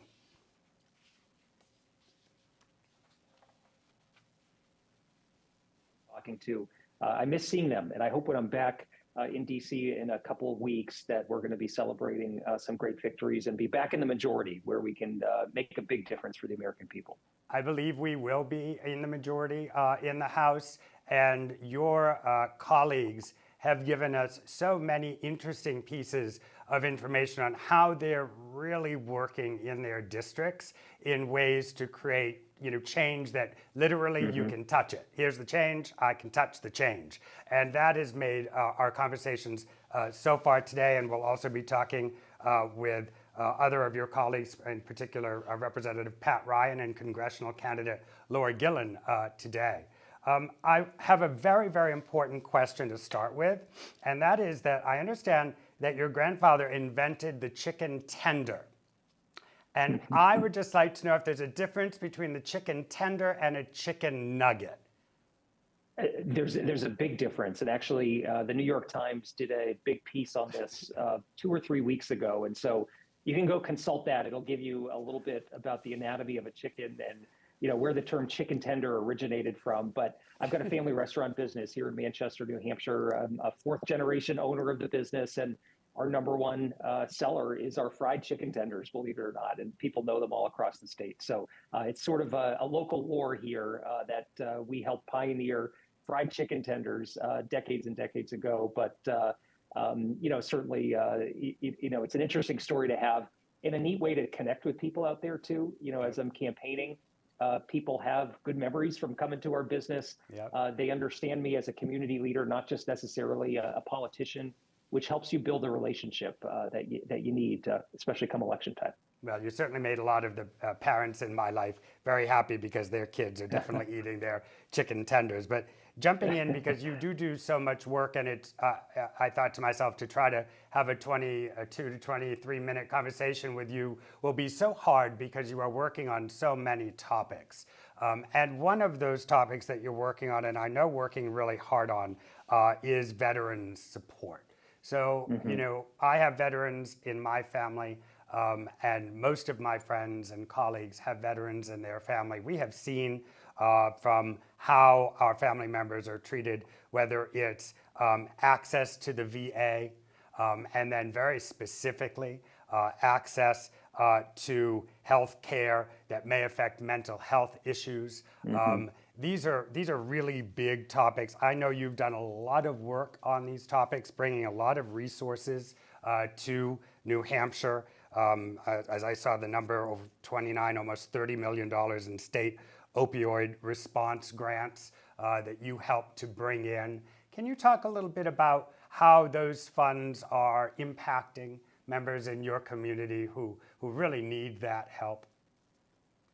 Yeah, this is a serious issue, and we recognized in my district early on, I would say 12, 15 years ago, that the opioid crisis was here, and it wasn't discriminating based on geography, socioeconomic background. It is in every one of our communities, and every family is touched by this. And so there's been a serious bipartisan effort in Congress now for several terms. I'm part of a bipartisan opioid and mental health task force that really focuses on how we can sustain our efforts around addiction and put some important ideas on the table. And the supports were really critical for my district. We've seen about a 9-fold increase in the amount of federal funds coming to my district that's being invested in community supports. We really didn't have that when you look back 15, 20 years ago. And as the drugs continued to get more potent, as we saw overdose incidences skyrocketing in my state and across the country, we just didn't have the tools to be able to give people the help that they needed and to protect our communities. So, we've been partnering with state government to help build out community supports. We're working on legislation around telehealth. As you can imagine, extending the reach of providers is critically important. And, for things like recovery services, people are going to need these for the rest of their lives, once they are in recovery. And so making sure that they have access to those professionals is critically important. But just looking at the continuum of care and where the gaps are, there's still some work we've got to do. But the good news is it's happening in a bipartisan fashion in Congress. And also defending things like access to health care is critically important. Making sure that people have insurance that works for them, not only make sure that they're going to be able to see a provider, but it also encourages more people to be providing that kind of care because the bill is going to be paid. So there are a lot of steps we have to take around medication-assisted treatment, around sober housing, and detox facilities. And we continue to really stay informed on the ground in terms of what's happening and bring that to the table in Washington. You know, a couple of the conversations we've been having have been in states where I think everyone recognizes, you know, that there are areas that are extremely remote. And having grown up in Massachusetts and taken many trips to New Hampshire has a lot of extremely remote areas too. And I wonder, as you mentioned, telehealth, in what ways you've been working on getting telehealth more available so that someone who lives in a remote area can get the same level of care as if they lived in one of your larger towns or cities. Yeah, no, it has been a game changer. And we saw during the pandemic years, the adoption of telehealth increase by providers, in part because the federal government made accommodations in the rules that allowed reimbursement for those services. And so we've been extending those on a year-by-year basis. I filed legislation to make those changes permanent, to know that telehealth is going to be a central part of how we deliver healthcare. And as you say, that's really important in a state like New Hampshire. We've got a lot of rural communities that are far away from a hospital or a community health center. And people need to know that, they can get online if it's appropriate to be able to access care. And so that's important, as I mentioned, for mental health and addiction treatment and recovery services. It's important for our seniors and our veterans. And I'll mention that VA has been really on the cutting edge of developing telehealth systems and providing those lifelines to our veterans. And so I think there's a lot the private sector can learn from how the VA has been doing this over a number of years. It seems a really bipartisan area. Is there a pushback other than just cost in general to providing a telehealth? Is it just that it's hard to get it into the budget and to become a permanent part of the budget, or are there pushback areas that we could be aware of around telehealth? Well, I really don't think there should be pushback because I think you gain efficiencies. If someone isn't having to drive and see a provider in person, it creates more efficiencies in the system. And so I think it's just modernizing the rules. And, the Center for Medicare and Medicaid Services oftentimes isn't the swiftest to adopt new strategies, but this is one that I think has bipartisan support. We're going to continue to push. Okay. I'm going to stick, if you don't mind, with veteran support. As I understand it, both your grandfathers served in World War II. My grandfather also served. And in October, a bipartisan veteran bill, the Veteran Improvement Commercial Driver License Act of 2023, was introduced by you and signed into law. Can you tell us a little bit about the impact of that and why you were such a big part of that and what it's delivering? Well, there are a number of things that we've been focused on under the umbrella of veterans issues. And I sought assignment to that committee when I first got to Congress in 2019. And it's been an honor to do that work. And it's one of the truly bipartisan committees in Congress. I think, we've got a responsibility to take every step possible to provide the support that our veterans and their family members have earned. And so this bill is one small way we can do that. As you probably know, we have a shortage of truck drivers and folks with commercial driver's licenses right now in this country that has impacts on our supply chains and in a host of different industries. And so the idea is that we want to make sure that veterans who have developed these skills in the military can get access to these career pipelines. There are some roadblocks in the way, and one of them is the fact that to use GI Bill benefits to access these commercial driver's license educational programs, there has to be a wait period for the program to come online. And so this does away with that time frame and closes that gap so that there are more opportunities out there for veterans to be able to move in that direction if that's a profession that they want to pursue. So it's, I think, really mirroring the idea that we should be providing every possible support for our veterans, but also that we're facing a number of workforce challenges right now. And our veterans, with the skills that they have, are just really prime examples of the kind of candidates that you want to see moving to obtain their CDL, to get into commercial trucking or whatever the industry happens to be where they can use it. And does this law affect other industries, or was this one specific to the licensing required to be in commercial trucking? Yeah, it would allow them to get into those educational programs that allow them to obtain their CDL.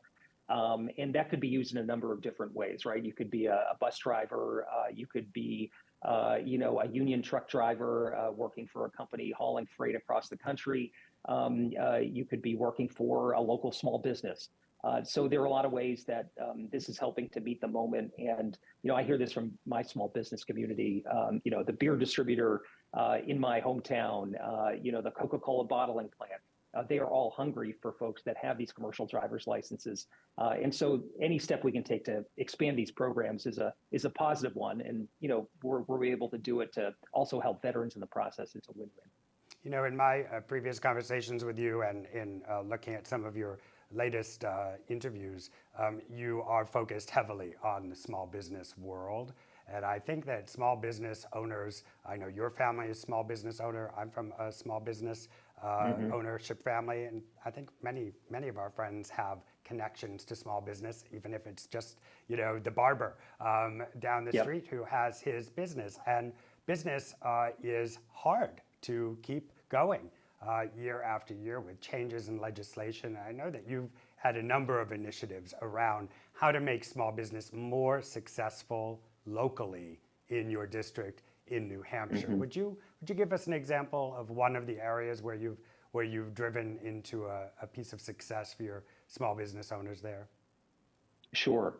And I think it's important to have small business voices at the table in Washington. And so I've been on the Small Business Committee for the last 2 years, and bring to bear the lifetime of experience I have growing up in a family restaurant business, but also co-owning and managing it from my college graduation days right on up till I came to Congress. And I think when you come from that background, you're more practical in terms of how you approach issues, but you also understand the urgency that our small businesses feel day to day and the unprecedented challenges that they've been forced to navigate over the last 4 years or so.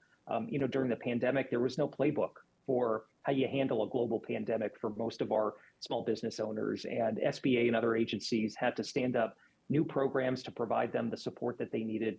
But now as they recover, there are some unique challenges out there, and they include workforce access to capital, and making sure that we're lowering costs. Things like energy costs continue to be incredibly high for small businesses in my part of the country.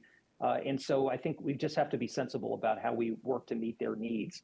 So I've introduced a variety of bills that try to respond to some of these topics. I think, our small businesses are job creators. 99% of our employers in my state and pretty much across the country are true small businesses, are Main Street businesses, and they all have unique needs. And so I think it's important to hear them out and take their stories with us to Washington to help shape the work. 100%.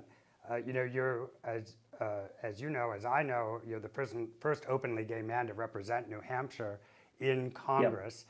Certainly that part of our conversation nationally has gotten a little loud as we both sit here, and as a pragmatic human being, right? Someone who simply believes that we're all equal, and so let's move on with it and support each other.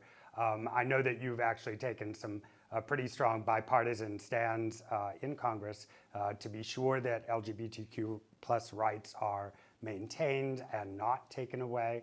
I'd love to hear your thoughts on the current state of that and anything you're looking at specifically that you'd like to highlight with us.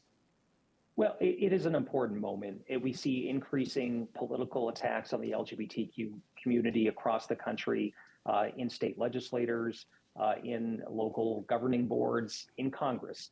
And even over the last 2 years, we've seen the majority in Congress use must-pass bills like the defense bill as an opportunity to push an anti-LGBTQ agenda. And I think it's just really discouraging that we're not further along in terms of making sure that all Americans are equal and that we're just respecting how people live their lives. And so we've got a lot more work to do, I think, to get to the place where Congress reflects how people are living their lives across the country and the fact that there's broad bipartisan support for issues around equality. And you look at a bill like the Equality Act, which we have been pushing for several terms now, haven't yet gotten it through the Senate to the president's desk, but we have hope that after the election. We'll have the support we need.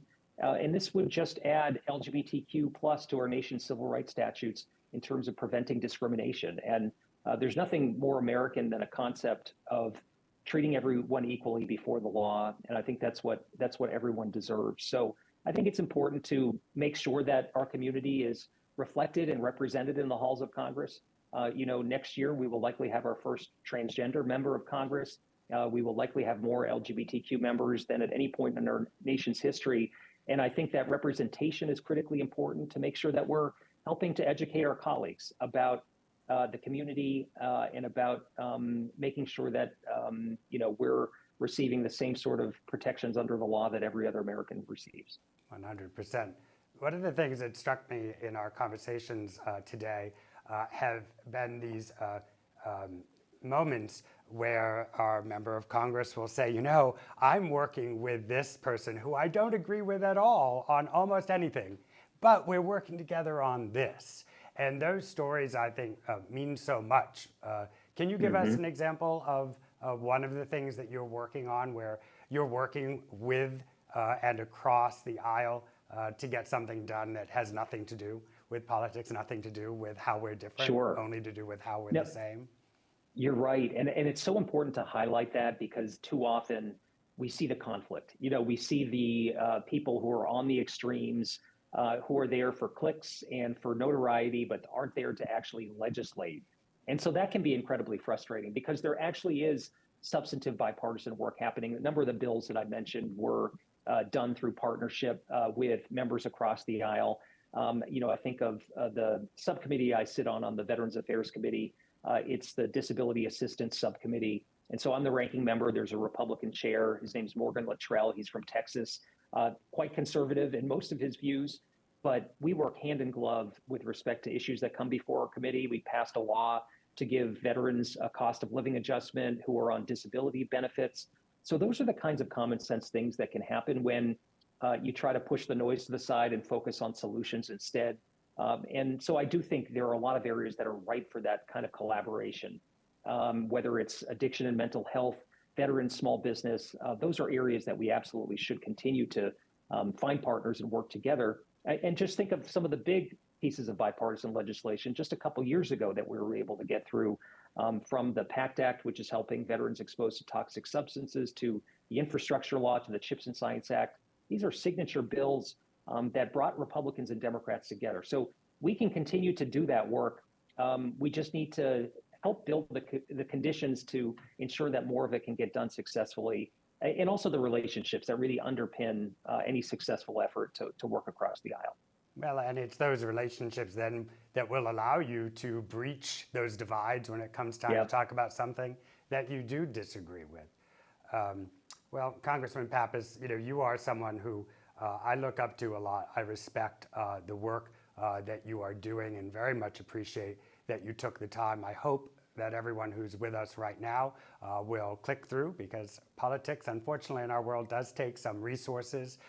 So donations, of course, are important. The opportunity to volunteer with your campaign, whether it's phone banking, door knocking, or any other kind of resource, or simply sharing our conversation digitally to amplify the conversation. I again just want to say thank you for being one of the calm, open, trusting, and positive voices in our Congress today. Please keep up the amazing work, and thank you so much for taking the time with us. Oh, thanks. It was my pleasure. And politics doesn't have to be all negativity. We can have hope and optimism for the future. And I hope that's what this election process will be about, bringing people together to get things done for the American people and move our country forward. And just really grateful for your time today. And thanks for all the support. Well, thank you so much. We're about to dive into a congressional candidate, Laura Gillen, who will be with us in just about 5 minutes. So for those of you sticking with us live, I heard from a friend of mine at work that people have this in their corner of their screen. They're watching this. Don't tell that to anyone at work. So thank you so much again, Chris Pappas, for joining us. And we will see you all in just a couple of minutes with congressional candidate Laura Gillen. Bye.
Everybody, thank you so much for sticking with Coffee with Stan today. What an amazing conversation we just had with Congressman Chris Pappas, who's doing such amazing work up in New Hampshire. And I keep checking my text messages, and Representative Sharice Davids, Representative Andrea Salinas, everyone is really cluing in on the work they're doing locally. And that leads me to my next guest, who does not yet have a congressional seat, but is running for the 4th Congressional District, Nassau County. Laura Gillen spent much of her life actually doing things for others. Volunteering. I can't wait to ask you a couple of questions about your time working for St. Mother Teresa and your time in Calcutta. She then went into work in law, focusing on domestic violence. And in 2017, and this part really struck me, Laura became the first Democrat to be elected Hempstead Town Supervisor in 112 years. And this idea of bipartisanship and working together on real problems without politics for just a moment is what we're doing at Coffee with Stan. So welcome to you, Laura Gillen. I look forward to calling you Representative or Congresswoman, but today it is still Laura Gillen, the individual, and I am welcoming you to Coffee with Stan. How are you? Thank you, Stan. I'm doing very well. Thank you so much for having me on your show. Well, I'm so excited to have the conversation. I mean, I can throw a rock from Manhattan and hit your beautiful county. And, you know, I think that there's so much we're going to talk about today because you've done so much work representing the people in your community already at the local level. And I'll want to hear more about that in just a minute. But taking it down to what you're fighting for today and this seat in Congress, one of the things that, of course, has been on the front of everyone's mind who lives in this area is the SALT deductions.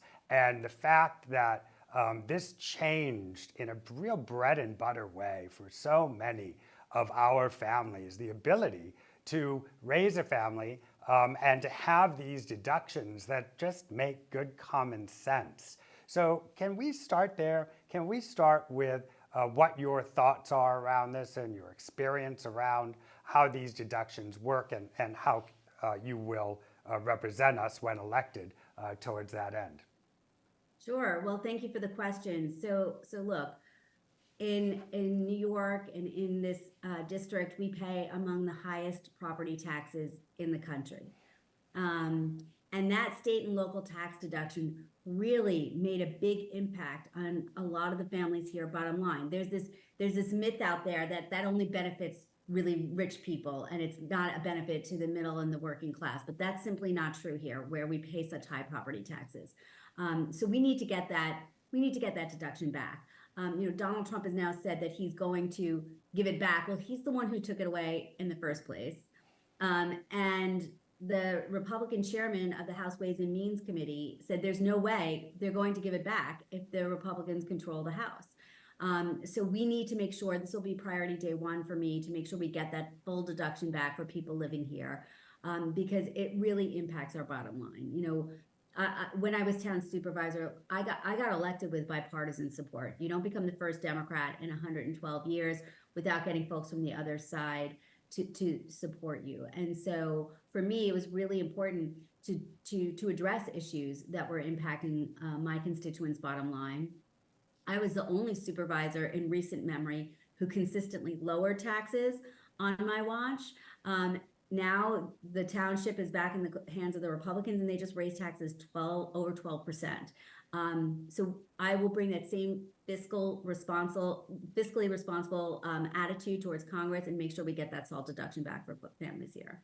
So how did you do that? How did you win after 112 years without a Democrat in that seat? Can you, because that really is what we're hearing and talking about today, is we're all in this together. And, Right. and for the most part, if you can get past the first 2 minutes with any human being, you're going to find much more in common than you are going to find different. But we live in a 90-second world. We live in a 2-minute soundbite world, which is why we're taking the time to sit down for longer today and really get to know you and understand how you would serve our country in the Congress. So if you could distill it down to one or two thoughts, how did you take that position after 112 years with no one from the Democratic Party in that position? So look, it was a grassroots campaign. I will say, like, every door you knock, every postcard you write can really make the difference. There were only about, I say 7 people who thought I could win that race, and most of them were related to me. No one would donate to my campaign. I did not have an office. I would joke, I would say, let's go to the alfresco office, which was a gazebo in a park in my town, where I'd meet people who were engaged, and I'd give them literature to go hand out at doors or at train stations. And I think also because I knew a lot of my neighbors, I live in, probably my village is more Republican than Democrat, but people knew me, and they knew me as somebody who really just wanted the best interests of the community members to be advanced in town hall. There was also a lot of corruption going on at the time. And interestingly, there was a little internecine war going on with the Republicans in town hall. So I took advantage of that and reached out to some Republicans who were serving and said, hey, I think we could work together. Why don't you get on board? I had a Republican who endorsed me in that race. And I think all of that kind of gave rise to me winning this almost impossible race. And then once you won that impossible race, as we did our research, and you talked about it just a moment ago, you were able to get the budget under control and allow for taxes to be in a much better place than you found them. So again, in this kind of distilling way, was there any one thing in particular that you were able to address that you can share with us? Sure. I mean, I think also having private sector experience, I practiced commercial litigation for a long time. That private sector experience really helped me in my role as supervisor. I hired really great people to work on my staff, and we just took aim at waste. There was so much waste and grift in our local government. We went, and I said to one of my deputies, take a look at what our exposure is, our liability exposure is for all these lawsuits that are pending against us. And he went to our broker and he was like, he can't answer the question. And I said, why not? And he said, because he doesn't use computers. I'm not joking you. And I said, bring me the contract that we have with this vendor. And it was a contract that hadn't been awarded since 1987. That's when it was awarded. So it hadn't been put out to bid. Interest rates were low. we carry a ton of municipal debt. Let's refinance our let's refinance our debt and bring down our interest rate and save taxpayers millions of dollars. This is like common sense 101, but they hadn't done it because there was just inertia. They just didn't care. It was just about handing out jobs to friends and family. It was not about serving the people. So that's the attitude that I brought to work every day, a good government attitude. Like, let's solve problems for all my constituents. I don't care what party you are. I want to save everybody some money. And so just bringing fiscal discipline to the town of Hempstead is how we were able to lower, by reining in that waste, we were able to lower taxes. Well, I am excited to have such a conversation with someone so intelligent and pragmatic. We need more of you, and hopefully we will have more of you in just a couple of short weeks, literally 2 weeks from today. Yes. One of the areas that I know you talk a lot about is the environment, and of course, Long Island is one of the most beautiful places in the country, whether it's being on the beach or being out on one of the vineyards. Long Island is gorgeous. How have you looked at what's going on between beach erosion and issues in the inlets that I know affect your potential constituents in Congress and, of course, all of our neighbors? Are there areas there that you're looking at, or maybe you've already dealt with some of these in your previous role that you'd like to talk about? Sure. I mean, look, we all remember Superstorm Sandy. In my district, folks actually saw their neighbor's house be washed away. And we remember that panic afterwards, waiting for gas, not knowing when power was going to come on. And it's not a question of if, it's just a question of when the next superstorm comes and hits us, because we know climate change is real. Well, most of us do. And that we've seen what's been going on in the South, and that's going to come our way. So what we need to do is make sure we're doing everything we can to make our communities more storm resilient. It's something that I had to address as town supervisor. I worked with our partners at the federal level, the Army Corps of Engineers to rebuild our dunes, and to create jetties to prevent erosion on our beaches. We also did a dredging project to constitute a lot of our beaches here, which is one of the most beautiful parts of this district. I also worked with my partners at the state to do a lot of flood mitigation work, to make sure there's so much of this district that is coastal community, to make sure we were reinstalling bulkheads, replacing bulkheads that hadn't been replaced in decades, and doing other products to harden our shoreline to have greater resilience for our homes. Also working with our partners at the state and the federal level, FEMA and Empire Rising, to make sure that homeowners who were impacted by Sandy had raised their house the way they needed to in the event of another storm, so they won't face the same kind of damage. And that's going to be an ongoing issue for this district, because there are homes that have not been raised, and we still have a lot of flooding problems. So we need to make sure all cylinders are firing, the local level, the state level, and the federal level, to get the funds that we need into these communities to make them more resilient, so we'll be better able to handle the next storm. So, Laura, as we get to know you a little bit better, I hope you don't mind me jumping back in time a little bit. How did you find yourself in Calcutta with Mother Teresa's mission and working in a way to bring yourself to the needs of others? Well, so public service was something that I've always gotten great satisfaction in. From when I was a young person, I worked at a camp for handicapped children and adults.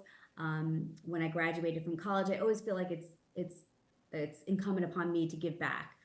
It was the height of the AIDS epidemic when I graduated Georgetown, and I thought one way I could help people was getting involved with the gay men's health crisis. At that time, people who were suffering with this unknown condition were being stigmatized, and they were being treated as outcasts and not getting the love and compassion that they deserved. So I got involved with GMHC. I became a buddy to a man who was living with HIV, and it was a wonderful program. And then I had gotten the travel bug. I had done some traveling. I wanted to go abroad, but I said I wanted there to be a service component. And I literally walked down the block in Manhattan. I was working at an entertainment agency at the time. And I went to Barnes & Noble, and I got this book called Volunteer Vacations. And I started flipping through it, and I saw an entry that said you could go to Calcutta and work for Mother Teresa. So I went and I saw my best friend that night. I was like, I know what I'm doing next year. I'm going to work for Mother Teresa. She's like, that is the most ridiculous thing I ever heard. But I did it. I saved my money and I went to Calcutta, and I worked in the Missionaries of Charity's Home for the Dying, which is called Kaligat. And it was not as horrible as it sounds, because a lot of people came there and they were dying, but they were dying because they just couldn't get an antibiotic. So happily, many of the patients who came there were returned back to their family after they had access to medical care. So it was a really, really rewarding part of my life. And it's part of what moves me forward. I really do believe that government service is about lifting others up.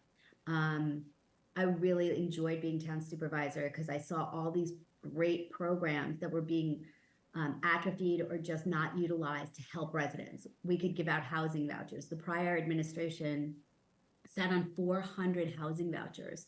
We have a lot of communities that really have struggled with economic needs, and those housing vouchers could have helped families get into homes for their children. And because of just incompetence, they weren't given out. So I'm looking to bring my can-do attitude to Congress, because there are a lot of problems that we need solved, and I'm looking forward to getting to work, again, in a bipartisan fashion, reaching across the aisle and making sure we start delivering for the people of this district and for the people of this country, because they're sick of people fighting each other and not delivering anything. And so I want to be able to come back to my constituents and say, okay, you sent me to Congress and this is what I did for you. You know, one of the things that I know that you worked hard on previously, and you'll have a new and different voice on in the Congress, is education. And, you know, your district and really much of Long Island is known for having excellent schools. And I truly believe that education is our ticket to a better future. More educated citizens make more educated decisions. We can all disagree, but at least whatever we're disagreeing on, we have been educated in such a way that we can talk about it in a way that takes, again, less than that 1 or 2 minutes to get into. One of the things that did not happen in the previous Congress was the ability to have federally mandated pre-K and federally funded, pre-K and federally funded 2 years of college, community college. And I know that the schools, particularly around where you are so excellent. Can you help us to understand what you will be able to do when you think about education at the federal level, given your success at the local level? Sure. I mean, first of all, we have to start by not abolishing the Department of Education, which is part of Project 2025. So we'll start there. But making sure that we're directing resources to schools. You know, you talk about universal pre-K. Pre-K is not optional anymore. I mean, when I was growing up, like nursery school, some kids went, some kids didn't. Didn't really matter, because in kindergarten, you were like learning you had nap time. Like now in kindergarten, you are learning how to read. Like you need to know phonics before you get to kindergarten. And if you don't have access to pre-K, you are already behind on day 1 in kindergarten. So this is not something really that's optional. And for those children who don't have access to that, they're already starting at a disadvantage, which is what we shouldn't want for anybody's child. You talked about higher education. The cost of higher education is staggering. I have 4 kids. One just graduated college, one's in college, and 2 are on their way. This is an excellent time for you to be in public service then. You know, the cost of so many families is staggering. So we need to make sure we're strengthening our community colleges and our state universities, because that is, for many families, the only affordable pathway to higher education. We also need to work with trade schools and with our labor unions to make sure there are apprenticeship programs, because not everybody needs to go to college. They might not choose to go to college, particularly if it comes with a $200,000, $250,000 price tag. There are plenty of people who can make a good living going to a trade school, becoming a plumber. Everybody's always going to need a plumber, and sometimes they're very hard to find. So there should be other pathways to people to be able to achieve a comfortable life, middle-class lifestyle without taking on all that debt that will saddle them for the rest of their lives. And what is it that we have to change that allows for the trade school funding to be in place? Is it a missing part of a current legislation? Like, why is that not already something that's happening today? So I think we have to just foster those programs. First of all, a lot of folks aren't even aware that they're out there and that's available to them. Yeah. As town supervisor, I would go into local high schools and have mock job interviews with some of the students there. And I met a young man who was so brilliant, and he said he was working 3 jobs just to help his mother pay the rent, and college was not an option for him. And I hooked him up with a union, and he got into their apprenticeship program. So we need to foster communication, and we need to make sure that funds are directed. Sometimes programs like here, we have a program called BOCES, which is more trade focused. It's sort of special needs students, and as well as students who might be more interested in the arts. For example, they sponsor a school for the arts, or in the building trades. We need to make sure those are not casualties of budget cuts. Yeah. Well, I want to give you a minute here in case I didn't touch on anything that is burning inside of you, because what I'm certainly taking away from this conversation is we need you in the halls of Congress representing not just your district, but all of us across the country to help the programs that we've described come to light. Is there anything that we didn't talk about in our time together? Look, I think we covered some important topics. We could talk about many, many more, but I don't know if we have time on this broadcast. Yeah. I just want viewers to take away that I am going to go to the halls of Congress to serve all of you. It doesn't matter if you're a Democrat or Republican. I want to make things better for all of us, for my kids and for their future. I want to make New York more affordable so people stop fleeing here. It's a wonderful place to be, and I want people to be able to afford to live here.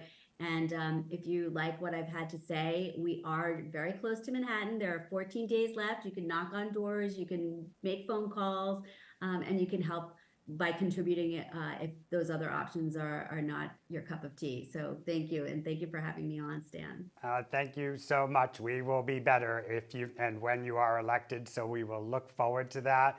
We will also look forward to, in just a moment, joining Representative Pat Ryan. We're staying in New York for the rest of this afternoon. That's coming up at 2:30. Lori Gillen, you go get them. And I hope that everyone who's listening now takes away the same idea. You are a smart, capable, and really thoughtful human being, and it's a pleasure. Thank you so much.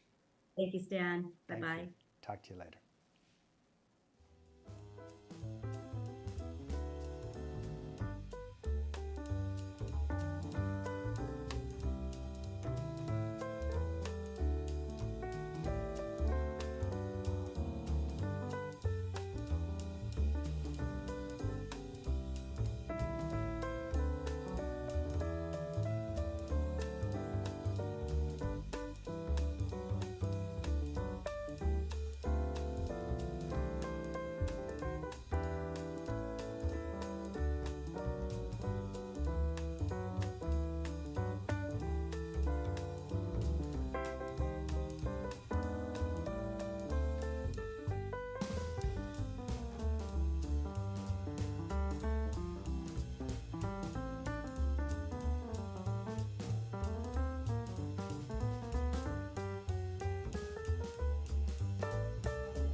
All right, everybody, thank you for sticking with us through a full afternoon of Coffee with Stan. We just finished up an amazing conversation with congressional candidate Laura Gillen. She is so smart and so capable. What a refreshing new potential member of Congress. Of course, speaking with Representative Chris Pappas, Sharice Davids, Andrea Salinas. It's been a fabulous morning talking about the real issues, what's actually happening in our Congress people's districts on the ground every single day. And of course, starting out our morning with Sam Drzymala from Progressive Victory. Just looking ahead to tomorrow, we'll be live with Representative Andy Kim running for the Senate at noon tomorrow. And then Congresswoman Angie Craig, Susan Wild, and we're going to end our afternoon with David Hogg, who is one of the most amazing young gentlemen. I think we've all met him in one way or the other, and I'm so glad he'll be with us on Coffee with Stan tomorrow at 2:30. One of the people who I really have my hat off to representing us in Congress is Congressman Pat Ryan. I had the opportunity pre-COVID, which seems like a very long time ago, to meet him and start to get to know him when he was Ulster County Executive. And luckily for Ulster County, he was there working throughout COVID, managing to bring the kinds of relief that the people in his county needed.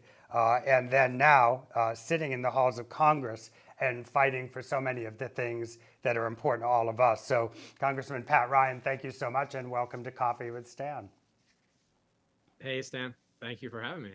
Nice to, I can't see everybody else, but I'm sure everybody's there and great to be with you all. They're all there, and thanks to technology, they'll be there now and then in repeat. And we will be encouraging them to get to meet you so they understand that if they were to donate some resources your way or come and knock on some doors or make some phone calls or simply share our interview so that the sound of your voice and the experience that you've brought to our government can be understood in the way that I've understood it over these past few years. You know, Pat is the first West Point graduate to represent the Academy in the U.S. House of Representatives. That's a pretty cool thing. And also served 2 combat tours in Iraq, earning 2 Bronze Stars. And for that, we thank you for your service very, very much. Pat, one of the things that has always struck me about your approach to government, and maybe it's because of where you grew up and the people that you represent, is that it has always seemed to me to be particularly nonpartisan, that you are an American.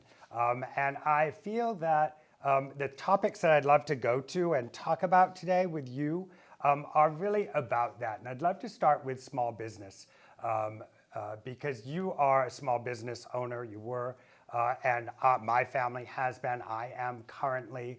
And that's one of the topics that I think helps us to bridge the divides of philosophy and opinion, is the ability to raise our families, take care of our loved ones, and to run a small business, whether we're an employee of one or the owner of one. So maybe we can start with that. Your experience as a small business owner and what you've been able to do both in your previous position as Ulster County Executive and now in Congress. Yeah, I mean, I think this is, we can talk about the politics if you want, but I think it's a sort of moral obligation at this point in the country to recognize that the middle class and has been increasingly under pressure, and that small businesses are at the heart of that. And my dad actually started his own and grew a local small business I watched him, do that as I grew up, and definitely modeled for me something that I would then later go on to do. I've started 2 tech startups with fellow veterans actually after my military service. And obviously you understand, and a lot of others, how much is up against small business owners, whether that's at the macro level, the increasing recognition that across a lot of our economy, we're seeing just a few massive and growing larger companies kind of squeeze out everybody else. As well as in states like New York, where I grew up and now represent, there are just like a ton of accumulation of well-intentioned, but I think increasingly tough regulations and things in place that make it really, really hard to have a level playing field. So a lot of the work I did in my last job in local government, as you alluded to, Stan, was to bolster and work with local small businesses in Ulster County, which, by the way, is places like New Paltz, Kingston, Woodstock. Now I represent Rhinebeck, Beacon, and areas like that for folks from New York City that might know the area. So 98% of our economy is small businesses.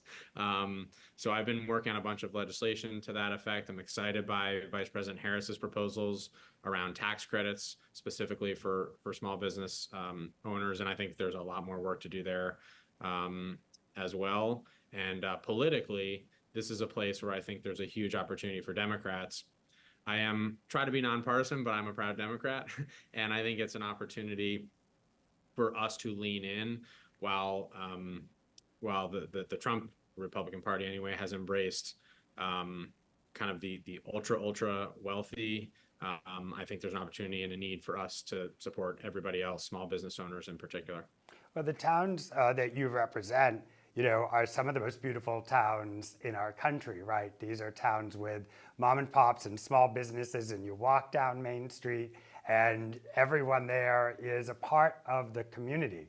And I know that you've worked in Congress to really fight for some of the both tax issues and some of the policy issues that actually make it harder to own that small business than it would make it for an owner who's got a larger conglomerate to come in and sort of take over that space. Is there anything you can talk specifically to that's a good example of how you've been able to foster and keep these beautiful towns as they are, beautiful towns?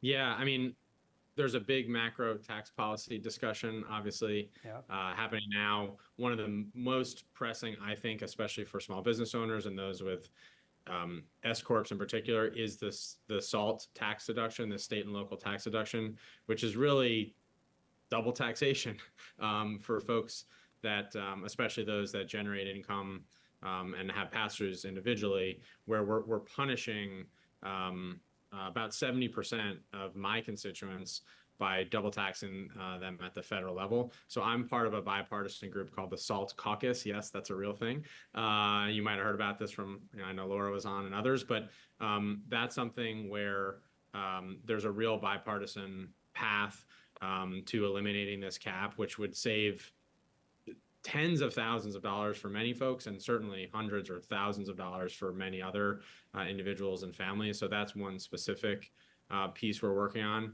Another area that I've been focused on, have several pieces of legislation we're moving, is actually veteran-owned small businesses.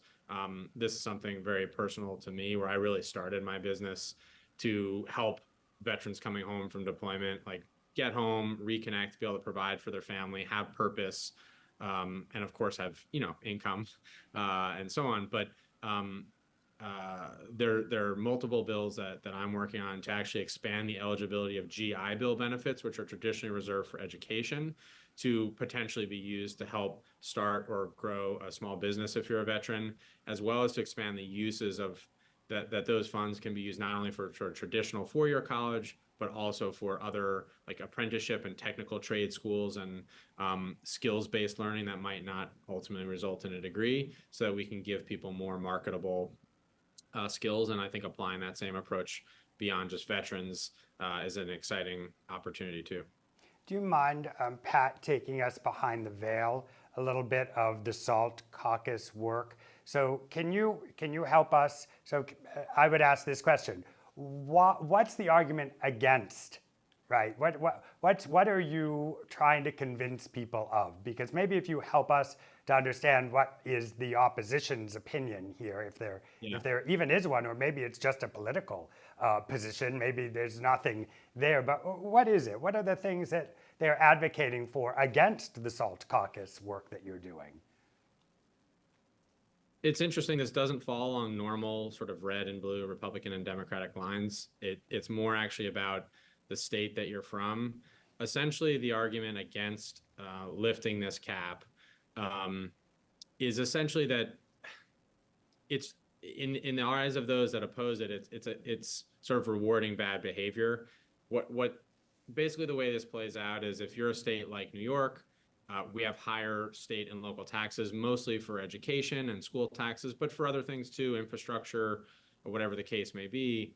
So the higher your state and local taxes are, the more you can, in theory, deduct from your federal taxes, saving you money. In red states that tend to have less public investment in education and infrastructure in other places, they have lower state and local taxes. So essentially, many states like Florida would argue they are paying out of pocket to help fund things in New York that we're investing in. That is not actually an accurate argument. We actually in New York send more money to DC than we get back, as do most of the blue states. So I think lifting the SALT cap is actually a fundamental fairness issue. We did pass this through the House in the last House when the Democrats were in charge with Nancy Pelosi as Speaker. And I'm confident if we can flip the House again, which I think we will in 13 days in a wake up, we can pass it under Speaker Hakeem Jeffries. And then we got to get through the Senate, of course, but that's an important, that's the first step, is getting it out of the House.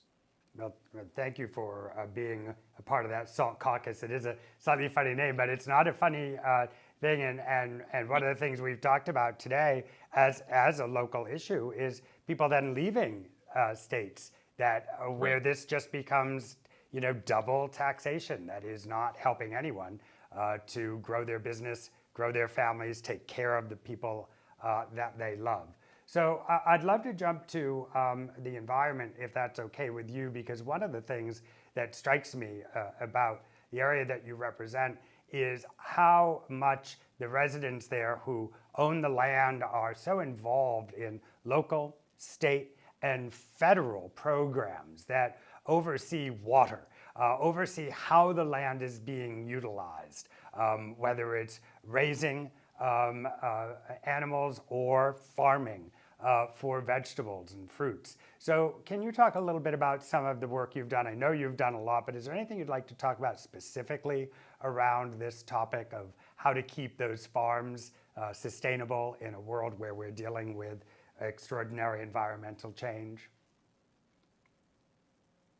Yeah, I mean, the second biggest sector in our district, even though you might not think it because we're an hour and a half from New York City, is agriculture, and so that's been a huge priority of mine. I spend a lot of time.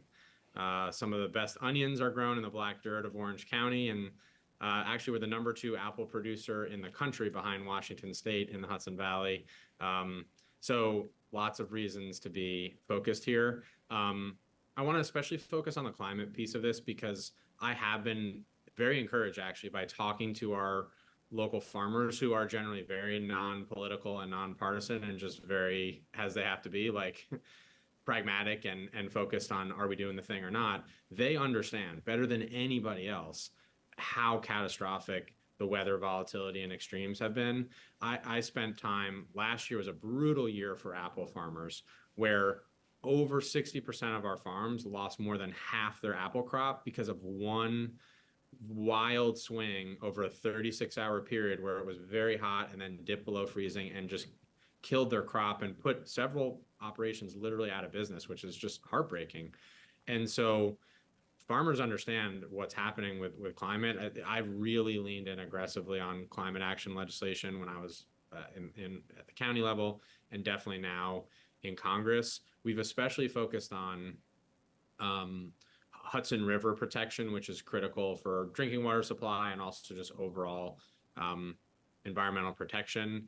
And then I've been really focused on linking environmental protection to economic development and job creation.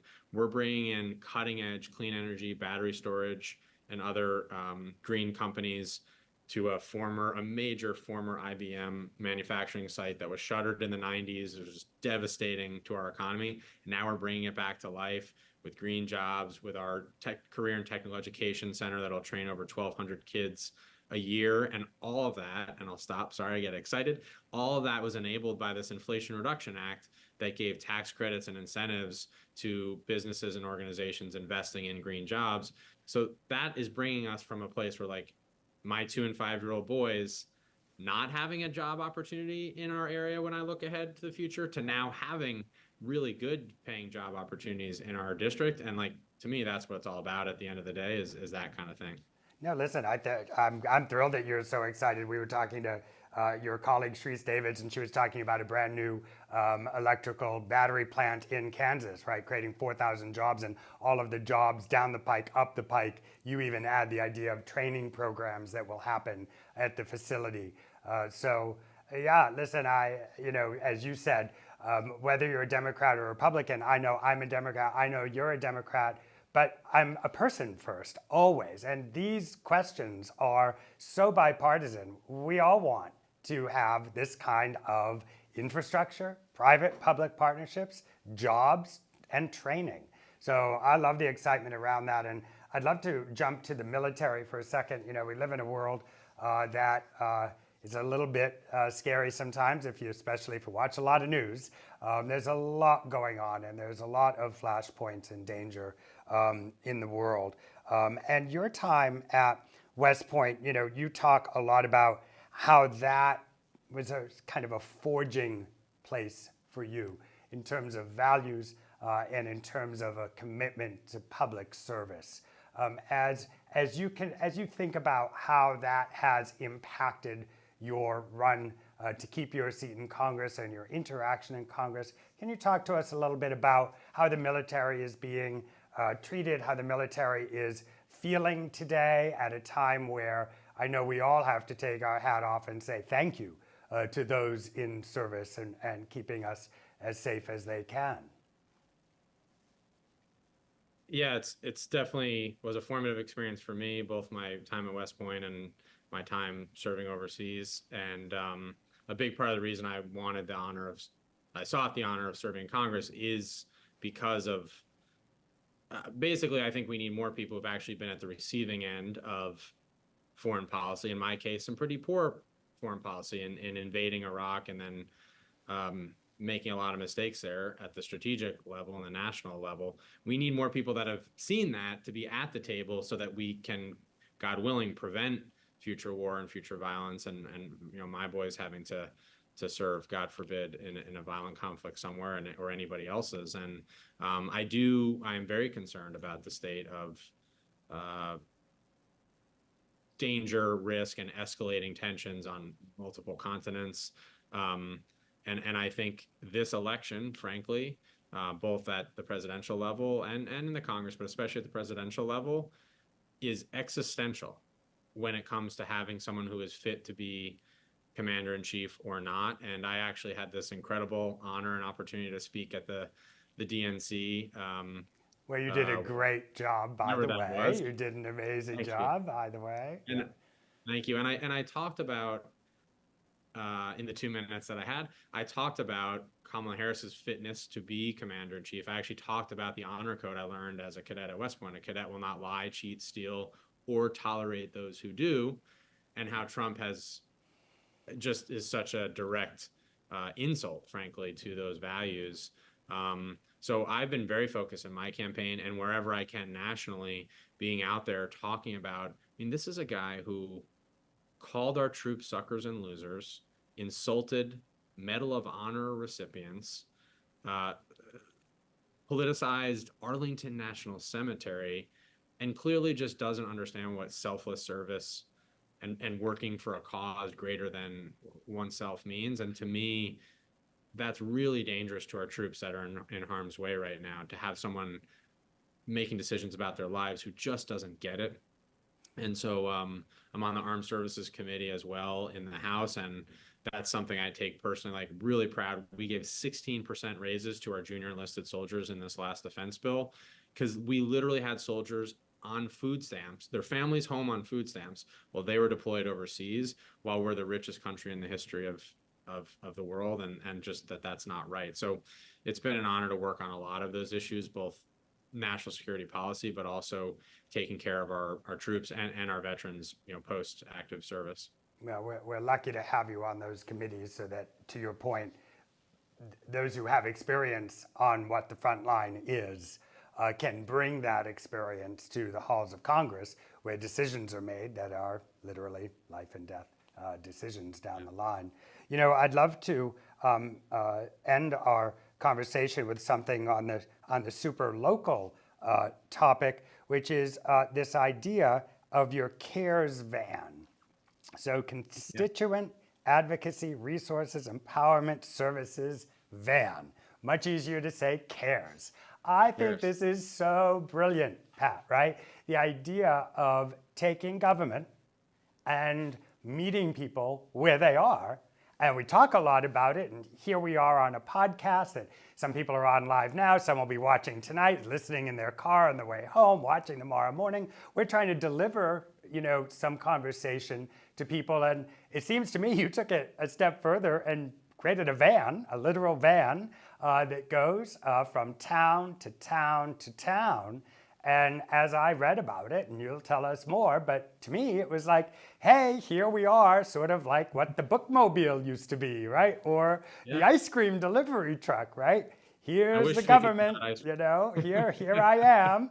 I'm here to listen to what you need.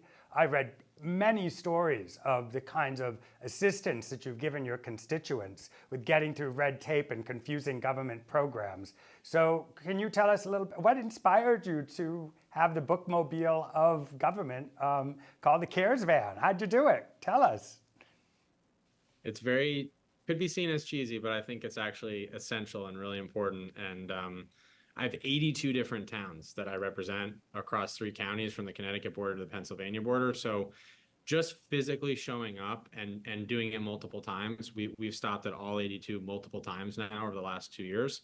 It really matters to people to know that you care enough to come to them rather than making them come to you. So we go to a senior center or a public library or an actual town hall. We set up for the day, we advertise ahead of time, we text people, we email them, we tell them they're coming, we put it on social media. And then we have dozens, sometimes hundreds of people come. We help them with constituent services. We've recovered over $30 million over the last 2 years of like IRS back taxes, VA benefits owed to veterans, Medicare benefits for seniors, and so on and so forth. And like for some people, it's $10,000, $15,000, which is a life-changing thing. That's right. So the whole inspiration behind this for me is this: I'm obsessed with the idea of trust, and frankly, trust in Congress right now is in the single digits. In the latest public polling, it's 9% of people have trust in Congress. So the only way to fix that to me is not like a top-down thing. It's a bottom-up, individual level, local level, rebuilding that trust, showing people we're going to deliver regardless of who you voted for or if you even voted at all. So we've helped thousands of people, and I hope in our district we've upped that trust number at least into the double digits, and we're going to keep going and going. And I think the especially important part is not to just show up once, but to come back over and over, because that's, you know, as we all know, in any aspect of life, how you really build that trust. So hopefully we can bring that up across the country. Well, Congressman, you have my trust, and I hope after this conversation, you've built trust with a few people maybe that you haven't met yet and don't know yet. I hope that they will take a moment to click through it and make a donation to your campaign, or reach out to your campaign to volunteer if a financial donation isn't possible for them, or at the very least to share our conversation on their social media platforms. Just press share and introduce Congressman Pat Ryan to your friends, colleagues, and family. We are better for your service. We are grateful for your service in uniform. And I thank you for being a part of Coffee with Stan today.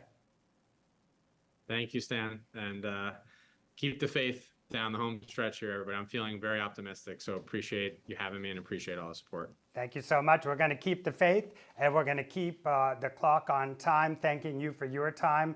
We'll be back tomorrow at noon sharp with Representative Andy Kim, on to Representative Angie Craig, Susan Wild, and then we'll end tomorrow afternoon with David Hogg from Leaders We Deserve, March for Our Lives. So thanks again, and we will see you soon. Let's keep on keeping on.